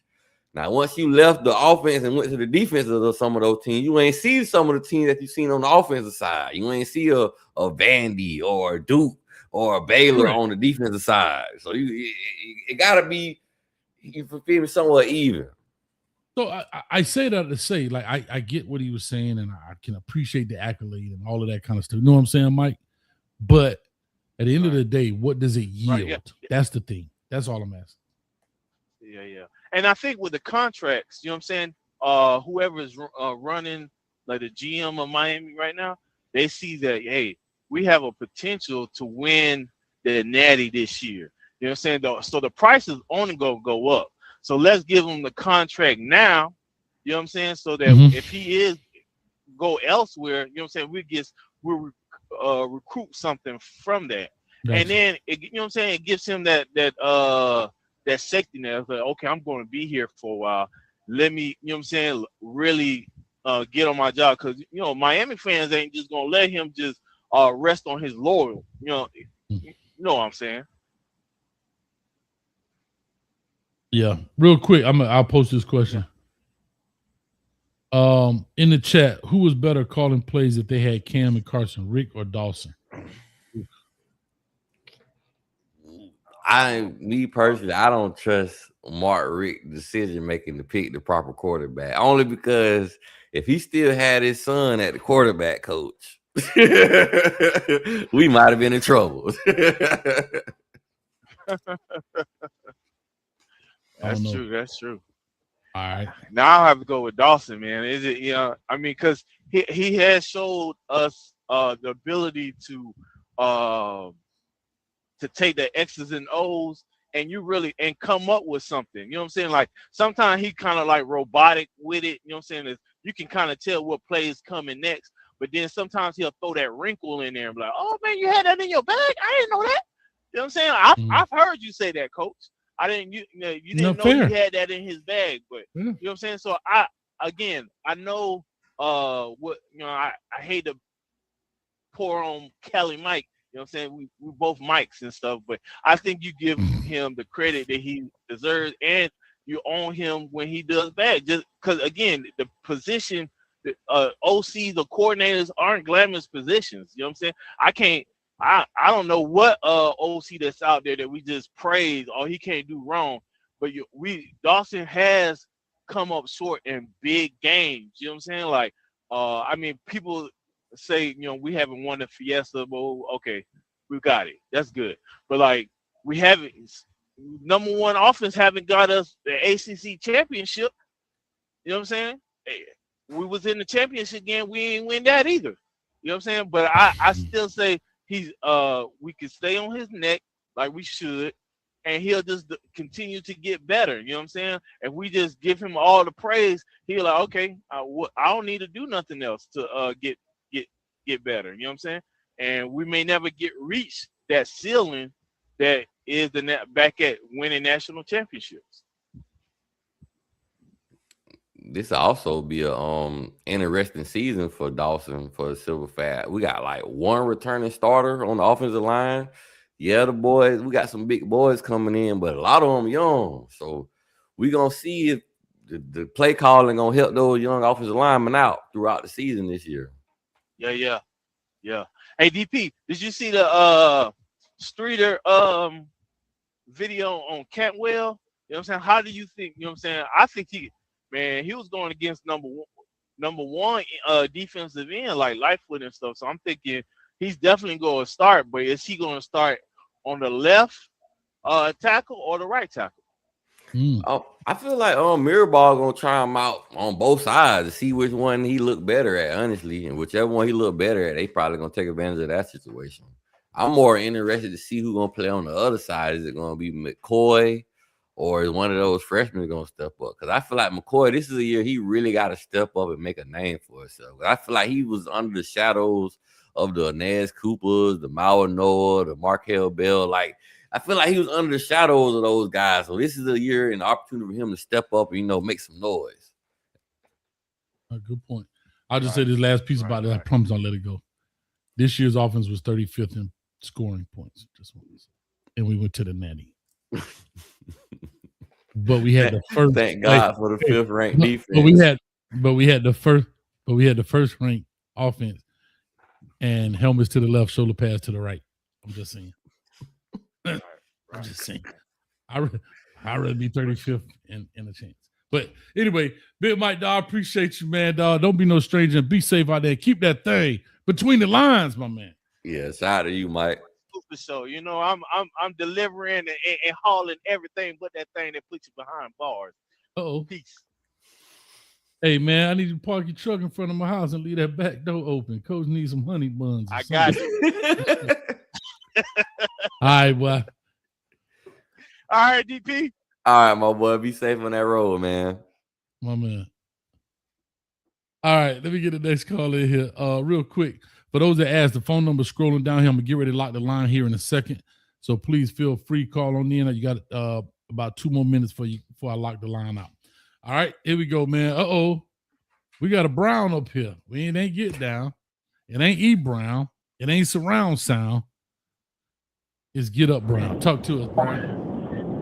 Coach, hey, DP, man, how y'all doing? We good, baby. What's up, brother? What it do? Not much, man. It's been a minute. I just happened to see y'all was online. I just want to jump in and say what's up to y'all. For sure. I ain't know what y'all was talking about, but I heard about office quarters and all that kind of good stuff. But I just want to check in on y'all, boys, see what's going on. Oh, we good, man. We good. Sound like you riding, man. You making it happen. Yeah, man. I'm on I-10 by 10 trying to get to the house. Got a track meet to officiate in Panama City tomorrow for 2 days. Okay. Hey, man, I'm trying to get some sleep. I heard that. Well, like I said, yeah, I had to go and check on my granddog, and now I'm headed back to the house. Okay. Well, there it is, man. I mean, we just in here talking, man. We just chopping up about Ruben Bain and them guys, man. Anything you like to say? Hey, Coach, we got a receiver down here in Tallahassee that I don't think Miami looking at. And this boy here ran a 10.05 at the Bishop Relay. What's his name? Devion, what's his name? Crumlin. Devion Crumlin. He came down to Miami. Devion what? Devion Crumlin? Yeah. He in the 11th grade.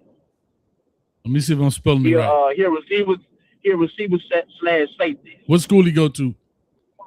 Ricketts High School. I just heard something about Ricketts too, man. In Tallahassee.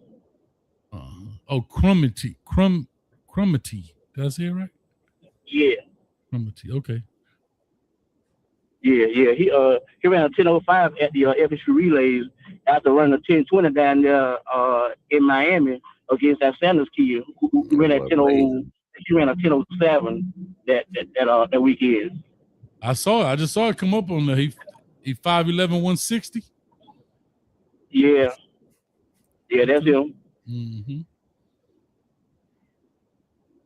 I'm trying to figure out why we trying to look at him. Well, I know we stacked that in the secondary and in receiver, but that young man flying down here. Wanna see that tape? That's what hey, what they say? Oh, LV, I gotta remember. I don't want to hear about no tape measure. Put on the tape. Put on the tape. Put on the tape. I got you, Coach. I got you. He got another year. Okay, well, we're gonna find out. You better hurry up. I'm about to say, hey, get up. Let me ask you something, my brother. As far as the next upcoming season, what would you like to see that you didn't see last year? What would you like to see this upcoming season that you didn't see last year? I would like to see Shannon just let the quarterback loose. I mean, we got one now that can let it fly.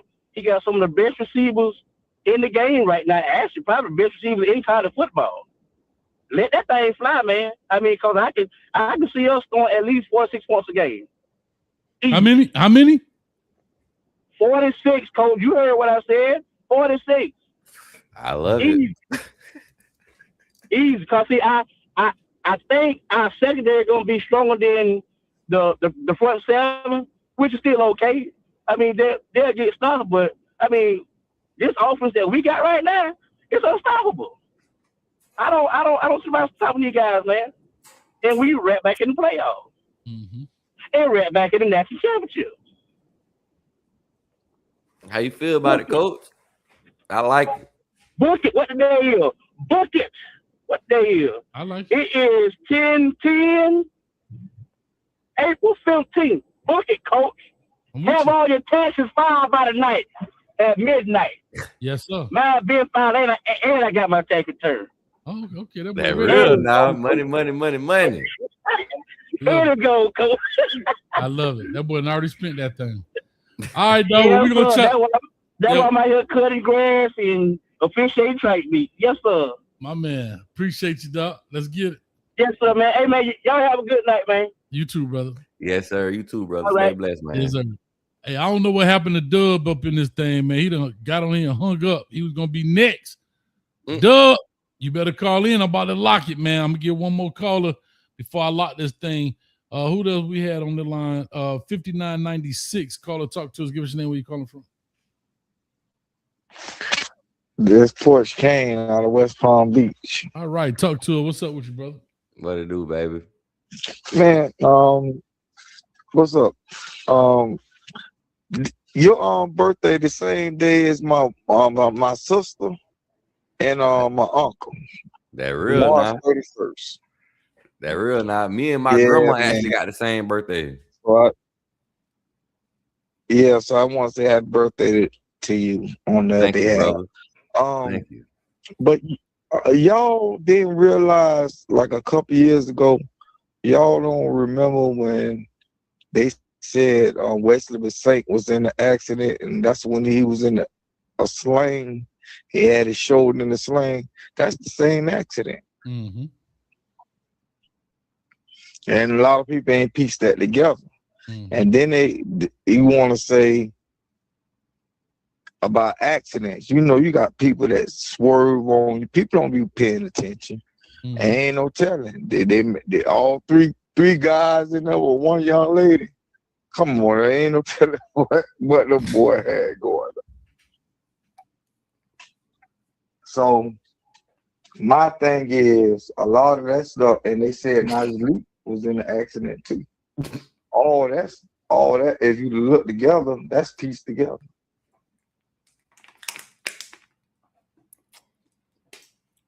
So my thing is, we don't know what happened. He wasn't speeding. Somebody could have cut him off, and he ain't paying attention. The girl could have been in the front seat in his lap. Ain't no telling. So then we want to talk about Dawson.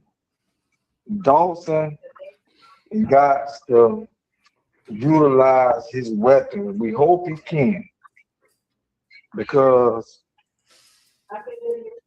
on the outside plays and the outside run plays, they've been open all season, but he never went to it. For what reason? I don't know. But I think this is going to be a telltale season for the whole thing. Because it's hard to go undefeated in the season, and then you still got 3 more games. So Right. it's going to have to be a lot of management and then rest. So that's up to them. It's like running a Fortune 500 company. You got to know when to go all out. You got to know when to preserve. You got to know when to hold them. You got to know when to fold them. You got to know all this. And that's a maturity process. Because Dawson, it's all about, you know how Coach A, you're a coach. Mm-hmm. I think when we was in that end zone, that was a critical time. And sometimes you got to call time. I said, man, listen, we're in the end zone. Y'all better make sure everybody got their man. This is a critical point. Sometimes coaches got to know when it's like a gut feeling. Hold on. Something ain't right. I need to call a timeout right here. I should have called a timeout right here. I should have called, but I didn't. This was happening. But go ahead. Mm-hmm. You understand what I'm saying? I totally understand what you're saying. Like, yep. Because the football is all about gut and gut feelings. Mm-hmm. Certain plays and certain down the distance, just like when they want to criticize Duke player for throwing that ball up. That's a crucial point in the game. The coach got to say, listen, we get the ball inbound, you hold the ball, they got to fire you or whatever, the time go around the clock. It got to be sometimes a coach got to have a gut feeling and say, man, this is crucial. Hold on. We're in the end zone. We're in the end zone. Anything can happen. Mm-hmm. I'm with you. Well, and just like when he kicked that field goal at 52 yards, and instead of going for it on 4th and 3, hold on, let's gather ourselves. It's a long field goal. Our field goal kicker ain't been kicking right. Dawson, I hope you got something schemed up, because we going for it on 4th and 3. You know what I'm saying? Mm-hmm. I'm not kicking that 50-yard field goal. I'd rather punt it. So you either go punt it, or you better have something schemed up. There you go. I love it, man. Well, listen, I know y'all been holding on. Then it took my advice. We backing up here like I-95. Boy, I got Hurricane Pete, Jamel, Chris K. I got Truck and Chubby on the line. Tony from Truck and Chub. I got quite a few people on this joint, man. So we got to roll this line a little bit faster than normal. Talk to me. I be watching you all the time, Coach Hayes. You know what I'm saying? I be watching all y'all content. Like I seen your boy on with Minor Flow on his birthday. I seen he told Minor Flow his old lady bold to strike. I said, well, he probably struck and hit goal, so at the same time, he was striking. That real, brother. Thank you, brother. Thank you. All right, I like that. You know what I mean? So Yes, I sir. mean, I be 50, and I've been married for 22 years, so I know how it go. Yes, sir. And I'm gonna tell you like this, brother. Everything ain't no wine and dine every night. Soon as you get married, seem like hell a break loose. Like me and my wife ain't never argued while we was engaged. The night we got married, we had the biggest argument out there. I said, well, what the hell? All right. I said, this ain't what I signed up for. But I'm gonna tell you like this, man. You keep God first. Yes, because sir. whatever God trying to build, the devil try to destroy. Yes, sir. Thank you for that, brother. You keep God in your life, and you pray over you and your wife marriage from day one. I mean, for starting now. Say, Lord, we got a peaceful marriage. We got a respectful marriage. And we go be disciplined under what you consummated. And don't let no devil in hell put y'all apart. If y'all do it among yourself. Don't put nobody in your business. Mario Cristobal, that thing, DP.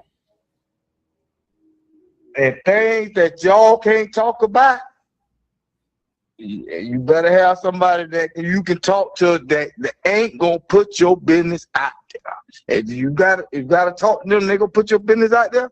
Don't deal with it. Yes, sir. All right. Appreciate you, dog. Thank you, brother. Much love, man. Make sure you call in next week, man. We here in the building. Matter of fact, you'd be great in the Discord. Come join the Discord, man. All right, dog. We'll holler at you. Much love. All right. Shout out to Coach Hayes Football. Not only do we talk football, we always give marital advice. You understand? We don't play around here. Huh? They call me Coach A to Z. I ain't mad at it, man. A lot of the OGs gotta look out for our youngsters, man. A lot of our youngsters out here tripping. Let me tell you something, DP.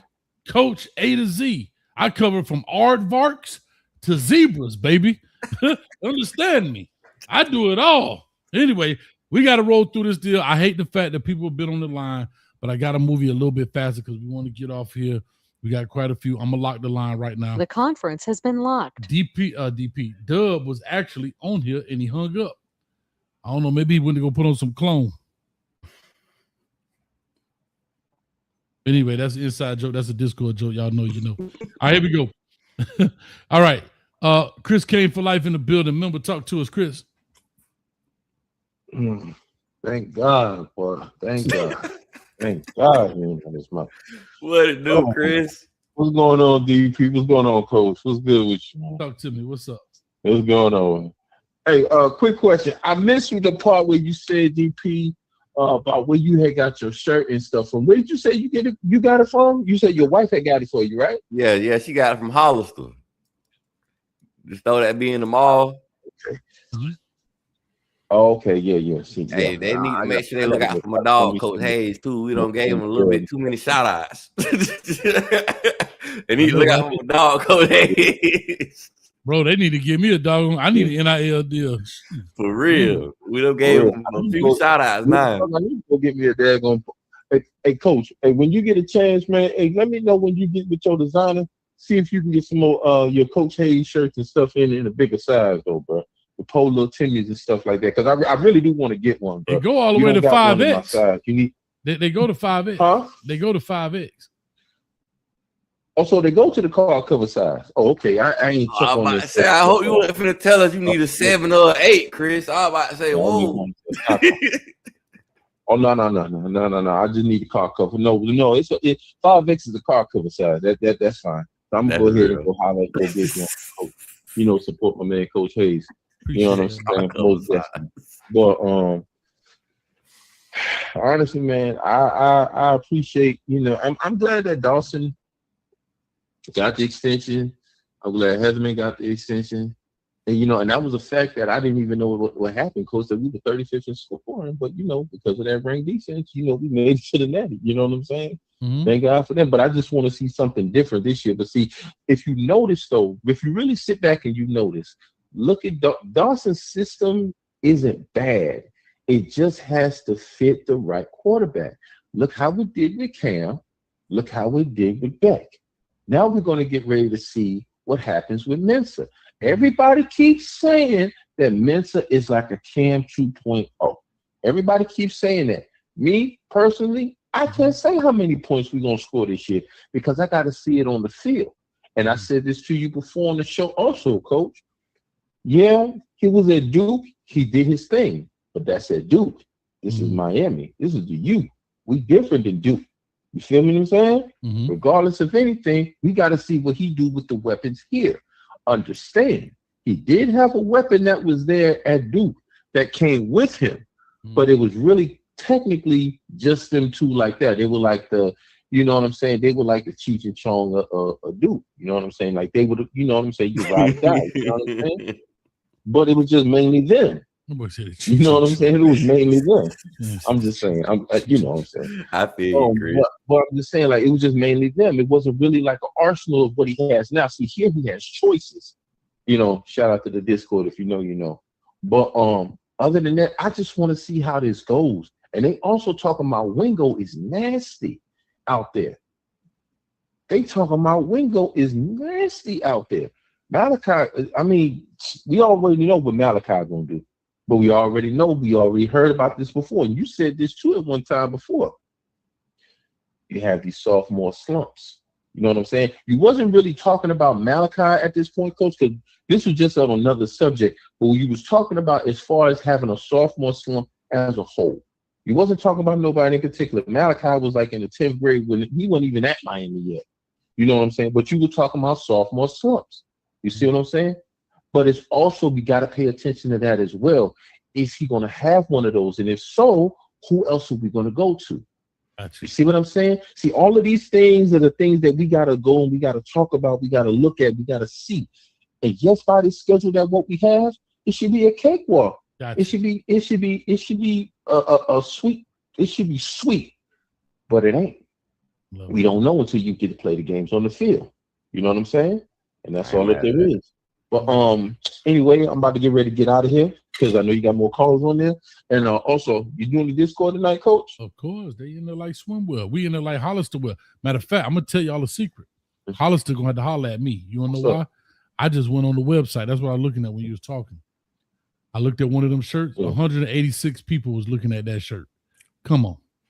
Yeah. What they taxing for? What they taxing for that shirt? Hey, my brother, Coach, you gotta get your own. I don't know what to tell you, though. Hey, to Chris' point, man, I will say about the wide receiver. Hold on, I'll just say this to you, Chris. Hollister, me or you can't fit in that, so you might well just keep on moving. Them DP sizes.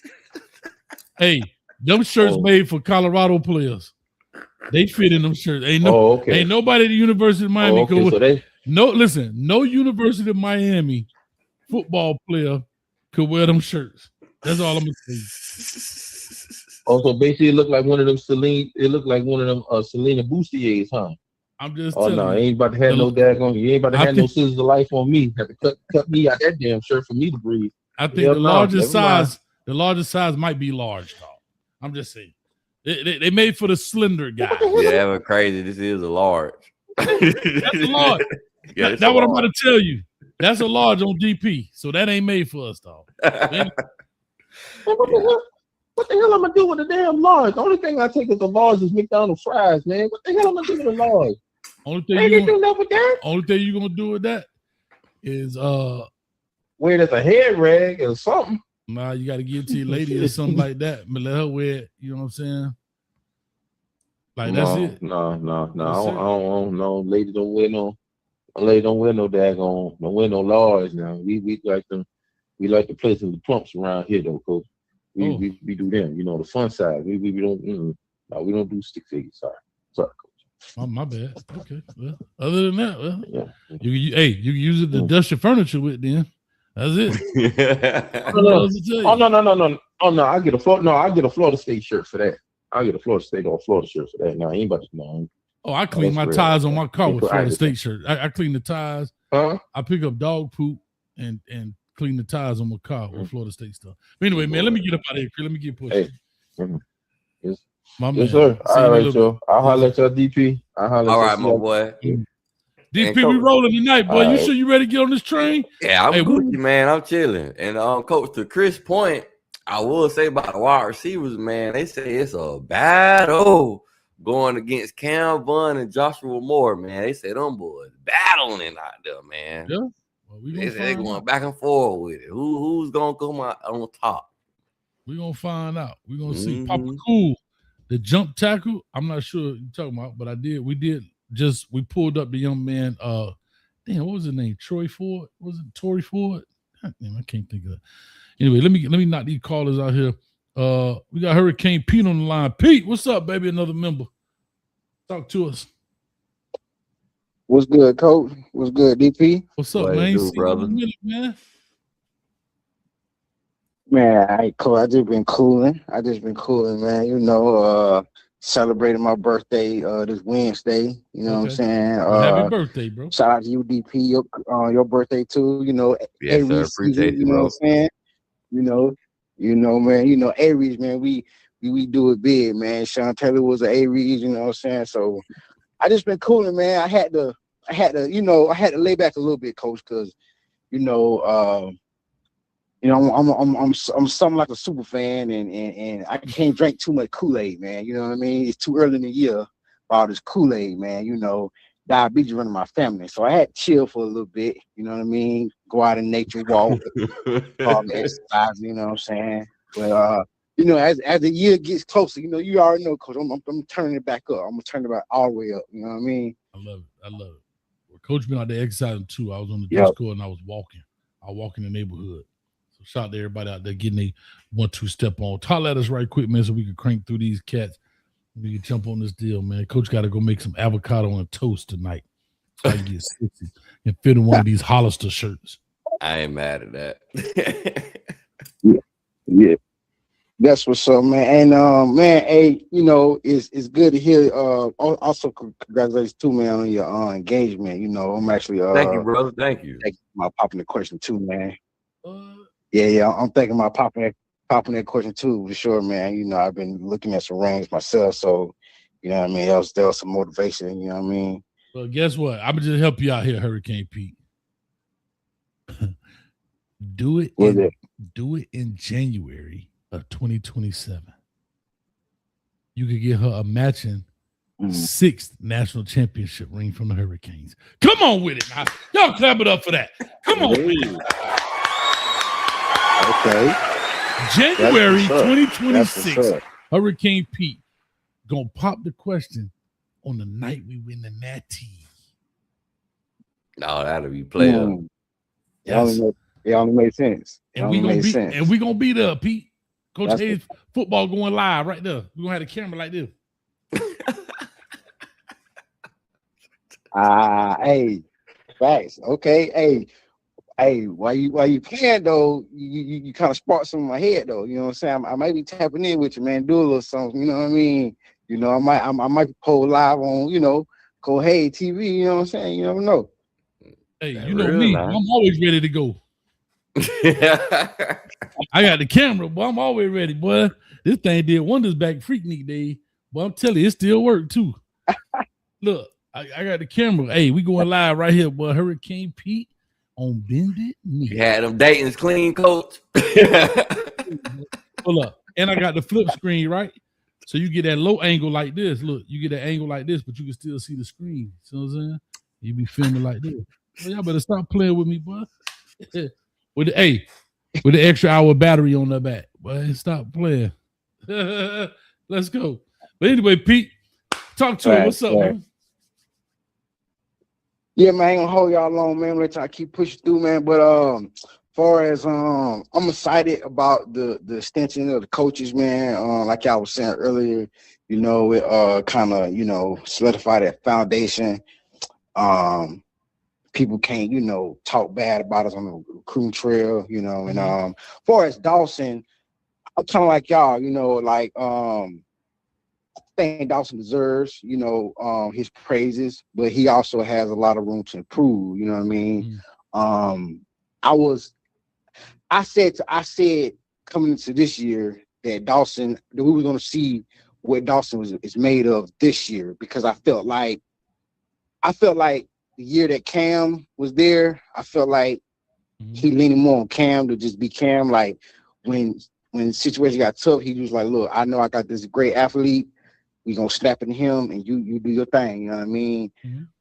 But I felt like with Carson Beck, when Carson Beck started having those struggles, I felt like I was impressed with Shannon Dawson because, you know, he started throwing the wrinkles in with Malachi Tony, you know, letting Malachi throw the ball a little bit. I was impressed by that. You know, it showed me that he can pivot, you know what I mean? He can, you know, kind of make something, you know what I mean, out of nothing. So I was you know, I was excited to see that. I wasn't excited about, you know, national championship, about, you know, how we didn't run the ball behind Malinois and Cooper, you know what I mean, to the outside, you know, because we've been saying that for the last 2 years about running the ball on the outside, you know what I mean? Another thing, far as I want to see a lot more of, is that pistol. And I've been saying that too, like, it's something about that pistol, man. It's like the modern day I formation, but when you got those running backs running downhill, full speed towards the line of scrimmage, it makes a big difference. You know what I mean? So I think we're gonna see a lot of 4 wide this year. Maybe even see some 5 wide. You never know, depending on how the progress of the tight ends go. But overall, I'm excited. I'm excited about Corey Heatherman. I'm excited about the defense, seeing those guys. But yeah, man, you know, once again, man, I gotta pace myself on the Kool-Aid. I can't do too much. You feel what I'm saying? I can't do too much. I'm with you, bro. Well, I'm here for it, man. Well, Hurricane Pete, I do appreciate you, dog. Thank you so much, man. Don't be a stranger. Come on, you already a member, man. So going to get in that Discord with us, bro. You already a member. All you gotta do is link your YouTube to the Discord, and you end up like Swimwood, dog. Don't be scared to be great. Shout out to Pete, man. Do y'all have like certain times, certain days when y'all in there? Yeah, we finna go in there right after the show a little bit. They're gonna chop it up, but like I say, it's always open. Anybody want to get in there and talk? Like I say, it's like a barbershop that's always open, dog. Just come in there and get you a seat and talk your ish, if you understand what I'm saying. But yeah, come check us out. But if you log in, we can send out notices when we do stuff. Okay. All right. Say less, man. Hey, y'all fellas, stay smooth, man. Till next time. Yes, sir. You too, brother. Amen. And coach, to Pete's point about the pistol offense, man, Mark Fletcher ran a lot of that American heritage. That's why I feel like he felt so comfortable with it when in the Texas A&M game where he ran it more often than usual. Yeah, also he's a different style of bat. He gets a running start, gets the momentum going, right? He's a guy, you know, when you're standing next to the guy, you get it, and then you got to kind of get going. Yeah. There in the pistol, you already kind of rolling downhill, if that kind of makes sense what I'm saying. You know, it's kind of like that arena, the Canadian League, where that guy's already running in motion. Yeah. You know what I mean? So it's one of those deals. But all right, let's crank this deal out, man. We cracking through these things. Another membership perk is you get to skip the line. So if you're a membership on here, we got here Jamel from DC on this joint. Jamel, talk to us. What's up, player? What's up? How you doing, brother? What's cracking, man? What it do? Shoot. I don't want to touch on the Ruben Bain topic. We didn't talk about that too much, coach, and then some people start getting real. They start touching slippery slopes with that. That boy had me with the one finger up, boy. Lord, Lord Jesus. Forgive me. Forgive me. But, oh, man. Try to keep my composure. Talk to us. What's up? Man, I think I seen somebody say the Canes supposed to score easily 46 points a game. They said easily. That's a lot, bro. Hey, bro. Hey, man, I ain't gonna lie. People be fanned out. That's crazy. Easily 46 ain't. I don't think that's easy. Is it doable? Sure, but we ain't gonna sit here and say it's easy. You know what I'm saying? We do got a lighter schedule, but of course, you know, you got a brand new O-line. You got to see what that's like. You also got to take into account for the last 2 years. Each year we was good at something. Cam Ward year we was better at the passing game. Running game wasn't too bad. Last year we was much better at the running game. So we got to see how it matches, as well as you understand that Miami's success offensively typically comes from how good the quarterback is. So if you're looking at Shannon Dawson offense, the better his quarterback, the better his offense is. So we don't necessarily we think Darian Minson is going to be, this great player. I mean, everything shows that he should be. We got to see it though. You know what I'm saying? Like, I think he could do it, but we still got to see it and see, how he's able to handle his responsibility. And as you know, it's only one football out there, coach. So it's also a coordinator's job to be able to keep his room tight. You don't let none of the negativity come into the room, because at the end of the day, you do got a Malachi who we know is, he's gonna have to be happy just by all the investment Miami put into the kid, even though he could play.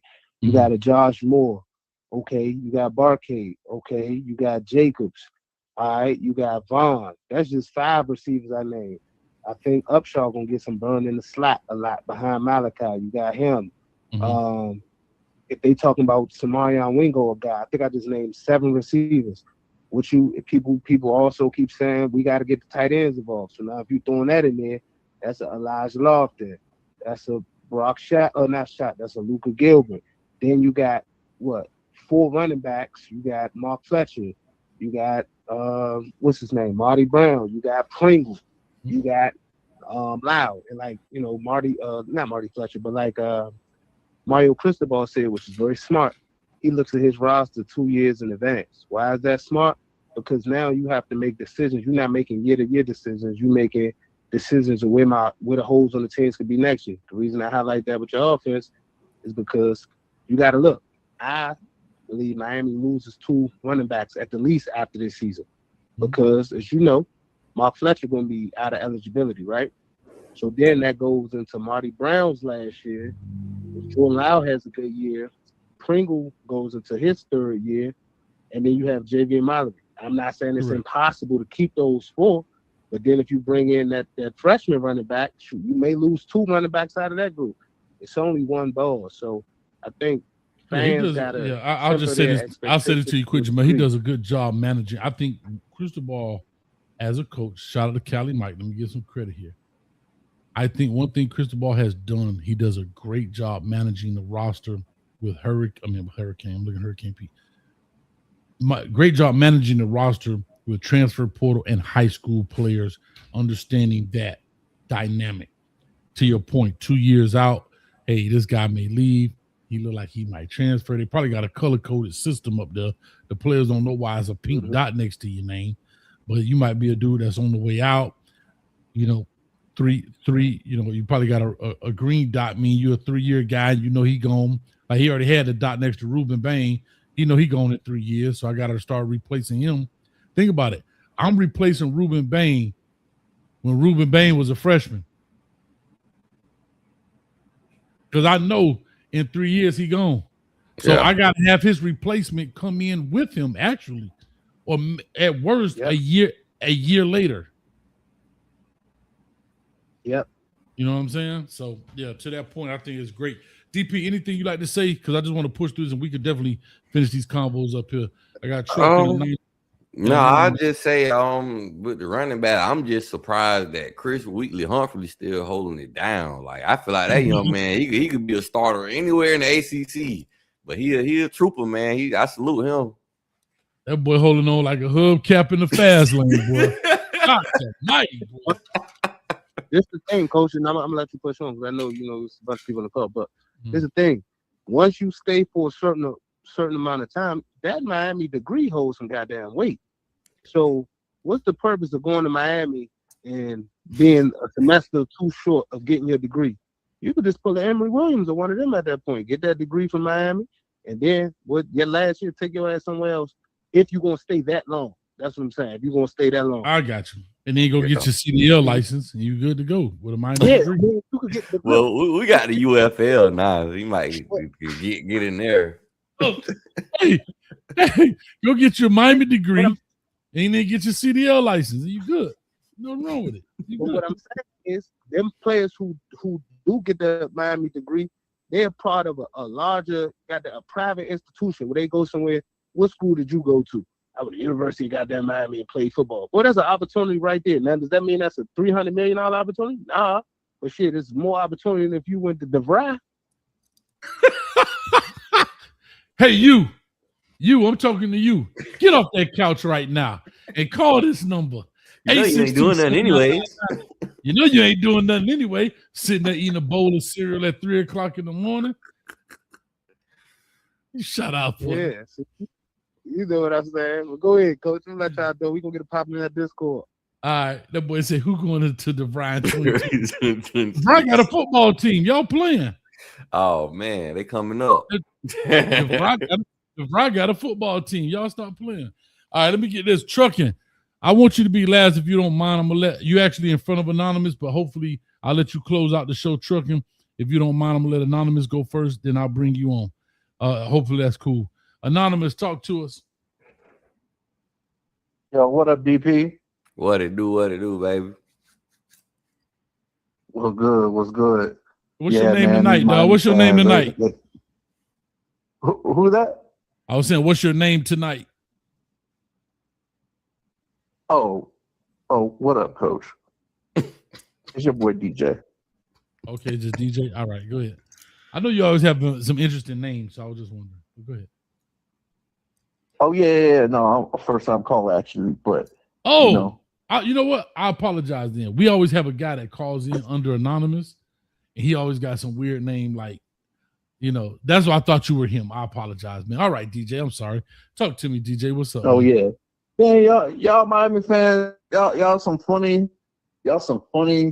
fans, I never know how to take y'all. Y'all all over the place. Hold up. Hold up, swole up. DJ, wait a hold up. I smell some Florida State. Yeah, I smell some Florida Gator. What's your team? Oh no. My team, Middle Tennessee, coach. Hold up, right here, mother. Take that right in the middle, and then you put this one right there in Tennessee, mother.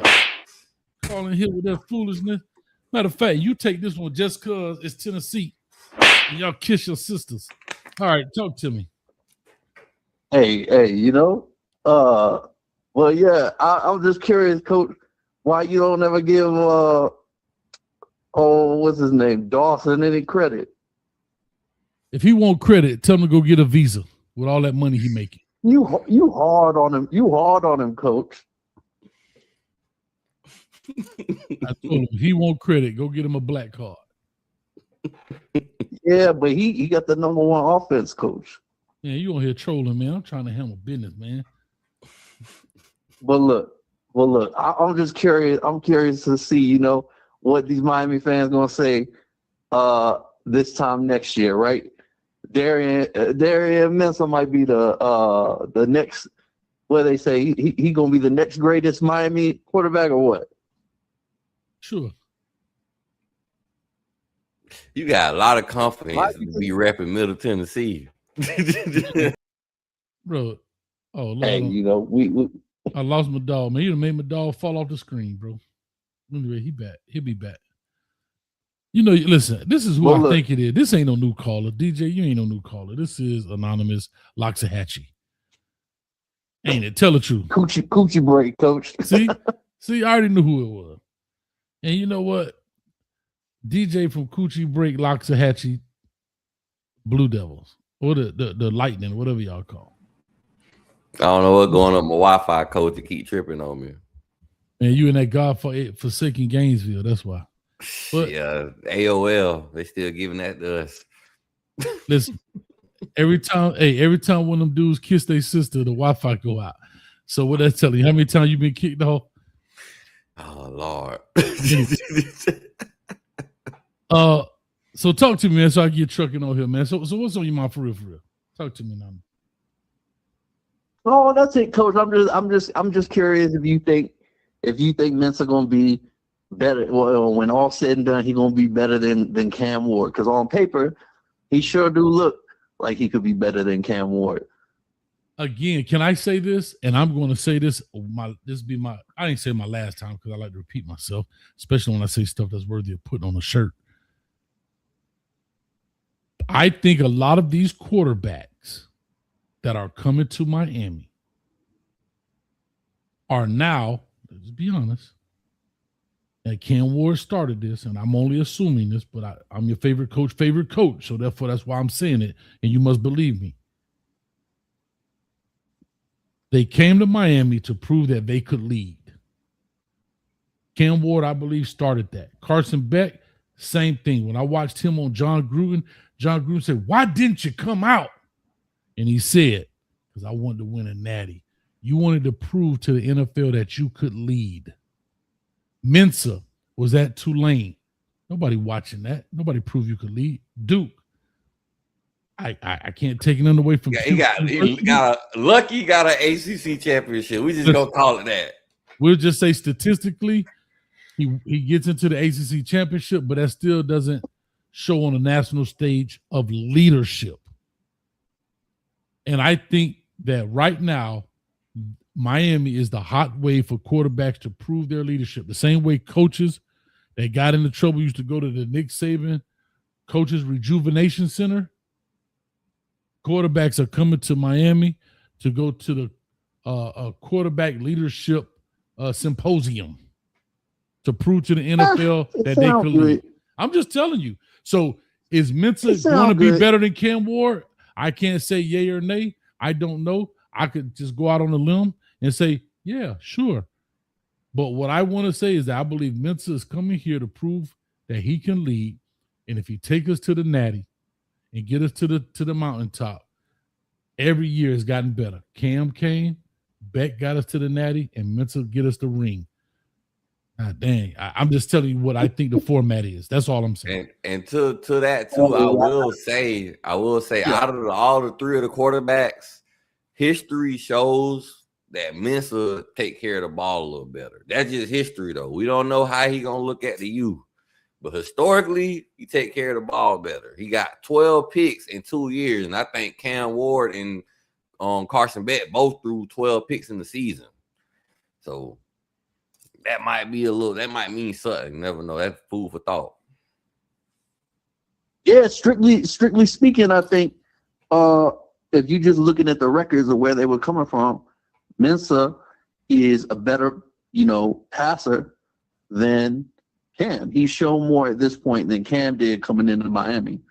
But hey, you know what? I hope y'all do make it back to the playoffs. I love watching y'all this year. I'm gonna love watching it next year. I just I wonder if this year, if they do make it there, if this gonna be the year that coach finally give Dawson his flowers. I'll give him some flowers. We'll see. Man, go ahead and throw your U's up, man, and trade in that Middle Tennessee. Get you a D1 football team. Listen, man. That dude, he all right.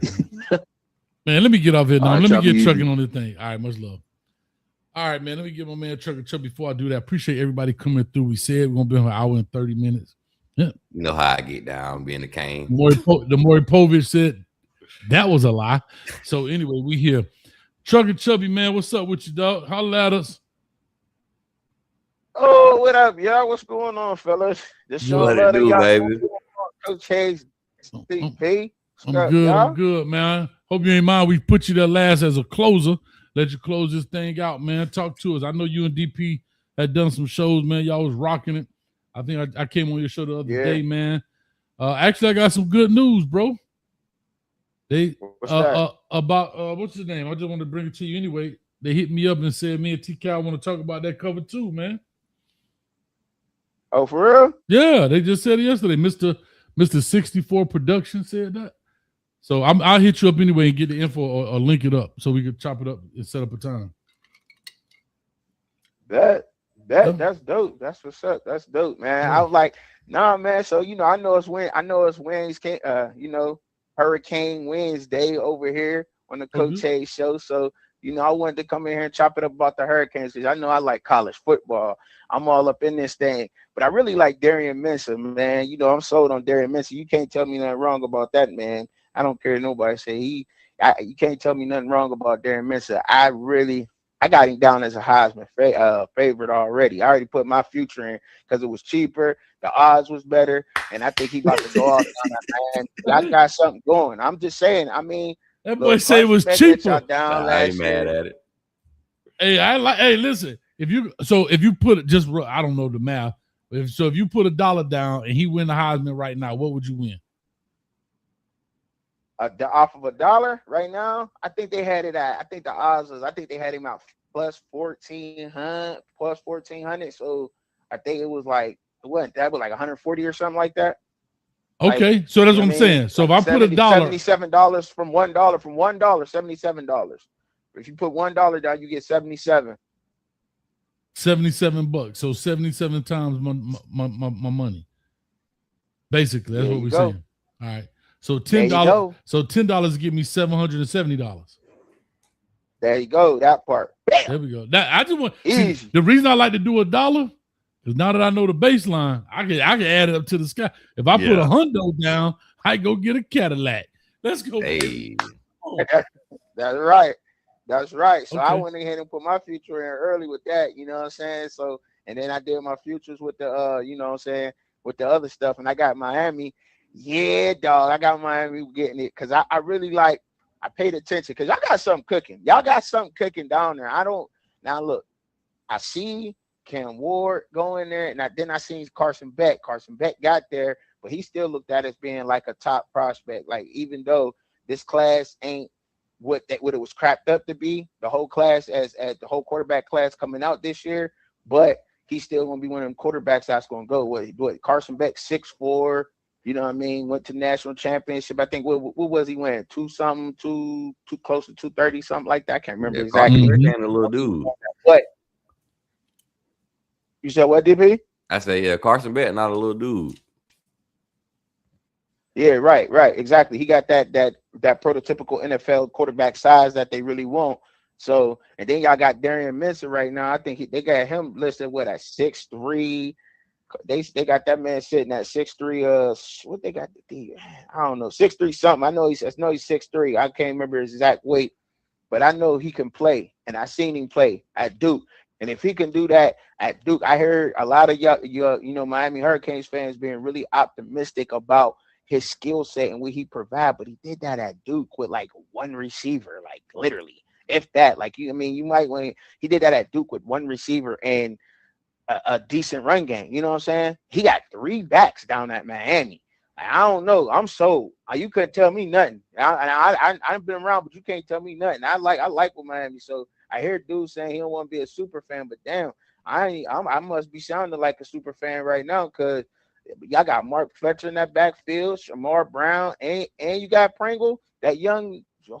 He could do everything. I like the way y'all look, man. Shout out to the Canes, man. Now. And I really like what's that Okanola's little? Is that Okanola's little brother? I didn't know. It is actually. That up, but I couldn't. It is. That's Pancake. You talking about the other guy was named Samuel or something? He played at Pitt. They transferred to Colorado. Yeah, that's him. Yep, that's Pancake Honcho. Oh, okay, Pancake Honcho. Okay, yeah. All right, on the offensive line, on tackle and all that. So I don't really know how they looking, but dang, them boys big, man. I got to pick. I've been looking, them boys, goodness gracious, them boys huge down there. What you been looking at the roster? I really like what the Canes looking like, man. I do. I like the way they looking. I got them winning the ACC. I got Darian Minson set for my Heisman favorite. Y'all better get it in quick because it's cheap, and I'm telling you, that boy about to go off. I like it. And I mean, look, I just wanted to come show y'all some love, man. You know what I mean? Sure. To get it in like that, that's all. Ain't nothing much. It's Cane Wednesday. Yeah, for sure, man. As you see, even Trucker knows it's Cane Wednesday, man. Y'all know what time it is? What day is it? Cane Wednesday. You know really now. But anyway, that's right. Trucker, let the people know if you're done. You good? Like I said, we rolling, man. You the last caller here tonight. We're gonna get ready to jump up off here in a second. I know I got DP, boy. That boy. But you ride with me, boy. You gotta be ready to put in some work. That clock be rolling. We don't be doing no 45 minutes around here. Yeah, I ain't tripping, dog. I ain't tripping. You understand me? But yeah, Trucker, like I say, I appreciate it. Appreciate that the love and everything, man. Y'all, LMV, the producer in the building, has already put your link up in the chat. So y'all go check out Truck and Chubby. Let the people know where they can find you, what kind of content you're making, all that good stuff, bro. Man, I'm touching it, man. Right now, y'all, I'm touching in on Colorado a lot right now in that go-go offense with Coach Marion. Y'all can find me on YouTube.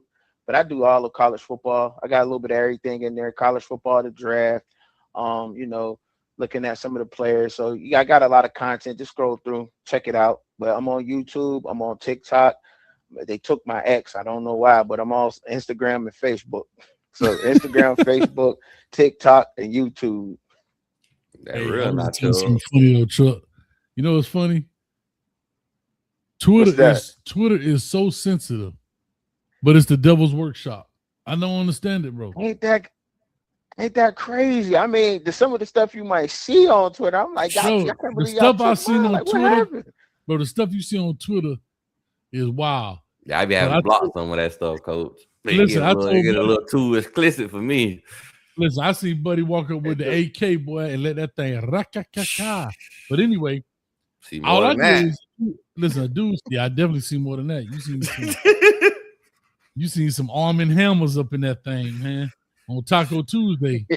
But listen, we know it's funny. No, dude was talking reckless to me on Twitter, man. So I'm on there, and at the end, I'm like, "Hey, man, go slap yourself, bro." I got banned for 12 hours, dog. They said that was against the policy. I'm like, Man. As soon as I click on, I see a dude with a chopper. Blam! Bro, I say all that patty cake be going on Twitter. I'm surprised, dog. Patty cake. You know what patty cake going? Y'all won't believe it. Y'all won't believe it. I was gonna pull it up. But I'm gonna give it exclusive to you, Coach Hayes. I'm gonna let you know what's up. All right. Right? And DP, I'm gonna give it to y'all right now. So all that junk they hating on about Colorado. I criticized the coach at Colorado one time, and I got suspended indefinitely on Twitter. What'd you say? Because you know Matt McChesney. You know, Matt McChesney was following me. Coach Pat Narduzzi was following me. You know, Buffton Prime following me. I got a couple of those guys. Bailey Price Media, the guys that Coach Prime had came up 24/7. See, I didn't know nothing about it, but I had said something critical about Neely and Prime. It wasn't really nothing, but it wasn't agreeing with them. What'd you I say? keep it real. It just wasn't agreeing with them, and I'm suspended indefinitely. They took my joint indefinitely. What'd you say? I had to email Elon Musk. What'd you say? Well, I did. I just was, you know, the Jackson State video. I made the Jackson State video a while back. That was on there. That was on the tag. Because, you know, I felt like, you know, him leaving Jackson State University, you know, I'm like, man, you know, I was on that a couple months, you know, like I wasn't feeling that. I'm thinking like, well, if you would have stayed in HBCU right now, you would have a winning team, you would have a winning culture, you would have a winning record, regardless of you not winning the Celebration Bowls. But the stain for HBCU would be up right now. We still probably have Eddie George down there at Tennessee. We had Deshaun Watson and all, you know, all of them down there, and it just would have been building up. I think it would have been building up. I think folks was really excited about HBCU football when he was down there, and even if they wasn't, it was drawing them much attention down there. So, you know, I made a video about that and expressed my feelings on that and how I felt about that situation. And then I had, you know, said something about him just, you know, critiquing other people, and I got banned for it. I was about to say, Charles, that situation with the HBC, you know, that's a whole nother conversation. But what I will say, it says a lot. It says a lot when you see Jordan Seaton, how he looked at Colorado and how he looking at LSU. The boy don't turn himself to Megatron. If y'all seen that picture that went out recently of him in the LSU uniform, well, not uniform. That's fake news. They said it's fake news. That's Photoshop. Oh, they said Photoshop, so they say he ain't turned himself to Megatron like that. No, they say he was already Megatron at Colorado. I'm just telling you what they said. I spoke on that too. Man. I don't know if it's true. That ain't what the picture's saying. Unless they don't plot the belly up. He looked like he was cheesecake man at Colorado.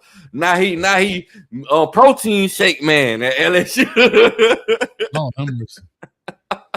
Yeah, you gotta watch what you're saying over there, because you know I ain't even. And the sad part is, I ain't even big over there. I ain't got but what 400 followers on DP, 450 followers. I ain't even on y'all level. Oh man, I'm like, hey, I got 450 followers, and y'all took my job. Like that's insane. It's tough, man. They must be don't start to just block you. All of them got in cahoots and like we just gonna block them. That's tough, man. All right, well, let me get up off here, man, so we can jump in that Discord. I see some spiciness right quick. Hold on, Truck. I'm gonna let you do this because I'm gonna throw you an alley-oop. Y'all check this out right quick, man. I just saw this break across here. I was talking about Pete Golden. Listen to this foolery. They're talking about Pete Golden. Talk about Lane Kiffin on social media. Listen to this.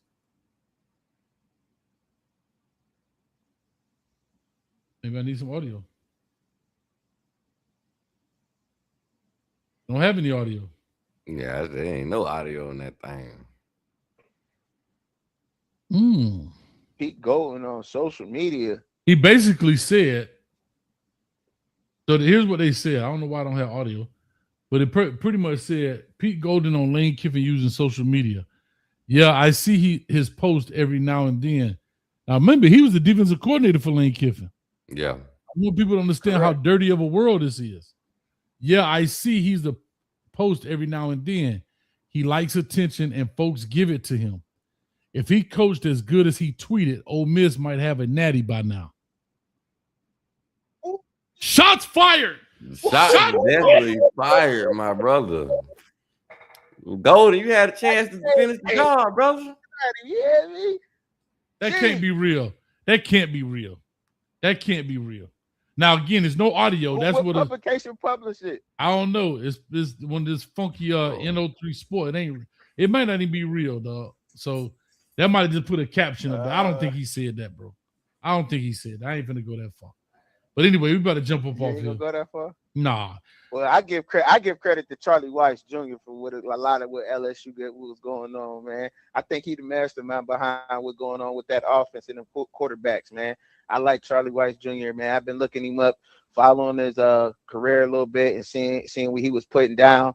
And I think it was Charlie Weiss Jr. That's why he grabbed him up. He left Pete Golden back at Ole Miss. He said, look, you can stay there. I need Charlie. I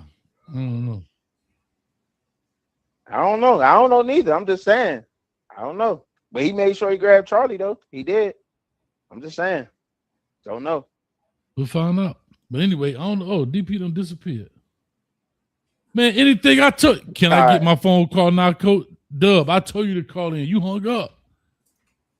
Appreciate you, Coach. I appreciate y'all, man. All right, y'all bro. have a good one. Canes fans. Yeah, hey, I'm gonna hit you up tomorrow about the soccer DMO boy and find out, see what's up. I hit you tomorrow. All right. All right, Trucking. Look at this dude. Can I get my phone call now, Coach? Open the line so I can get my call in, Coach. Anything is everything. We're going into the Discord right now. So y'all, you can get in there and talk about your clone. You can talk about whatever you want. Oh, yeah, take care of things. All right, call into the Discord. And what you doing up there with a margarita on your man? Change your picture, dog.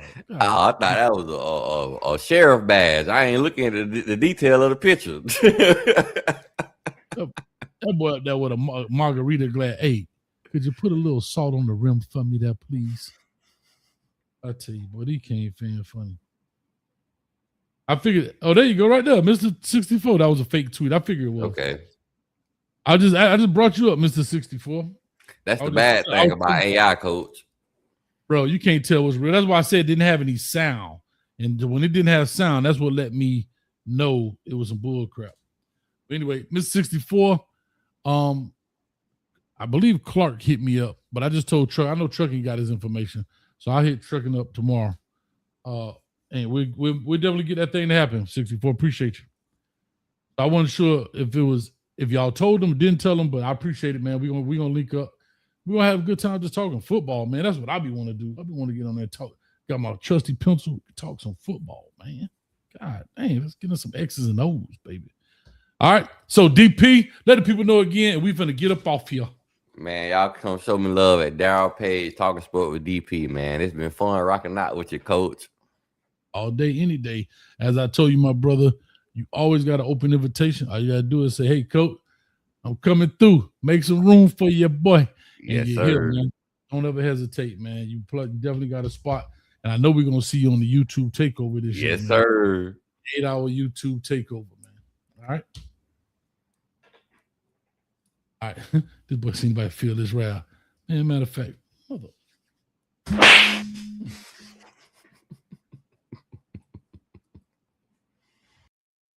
Man, we up out of here. Peace. About to feel this rap. Man, if you don't get up out of here with that mother loving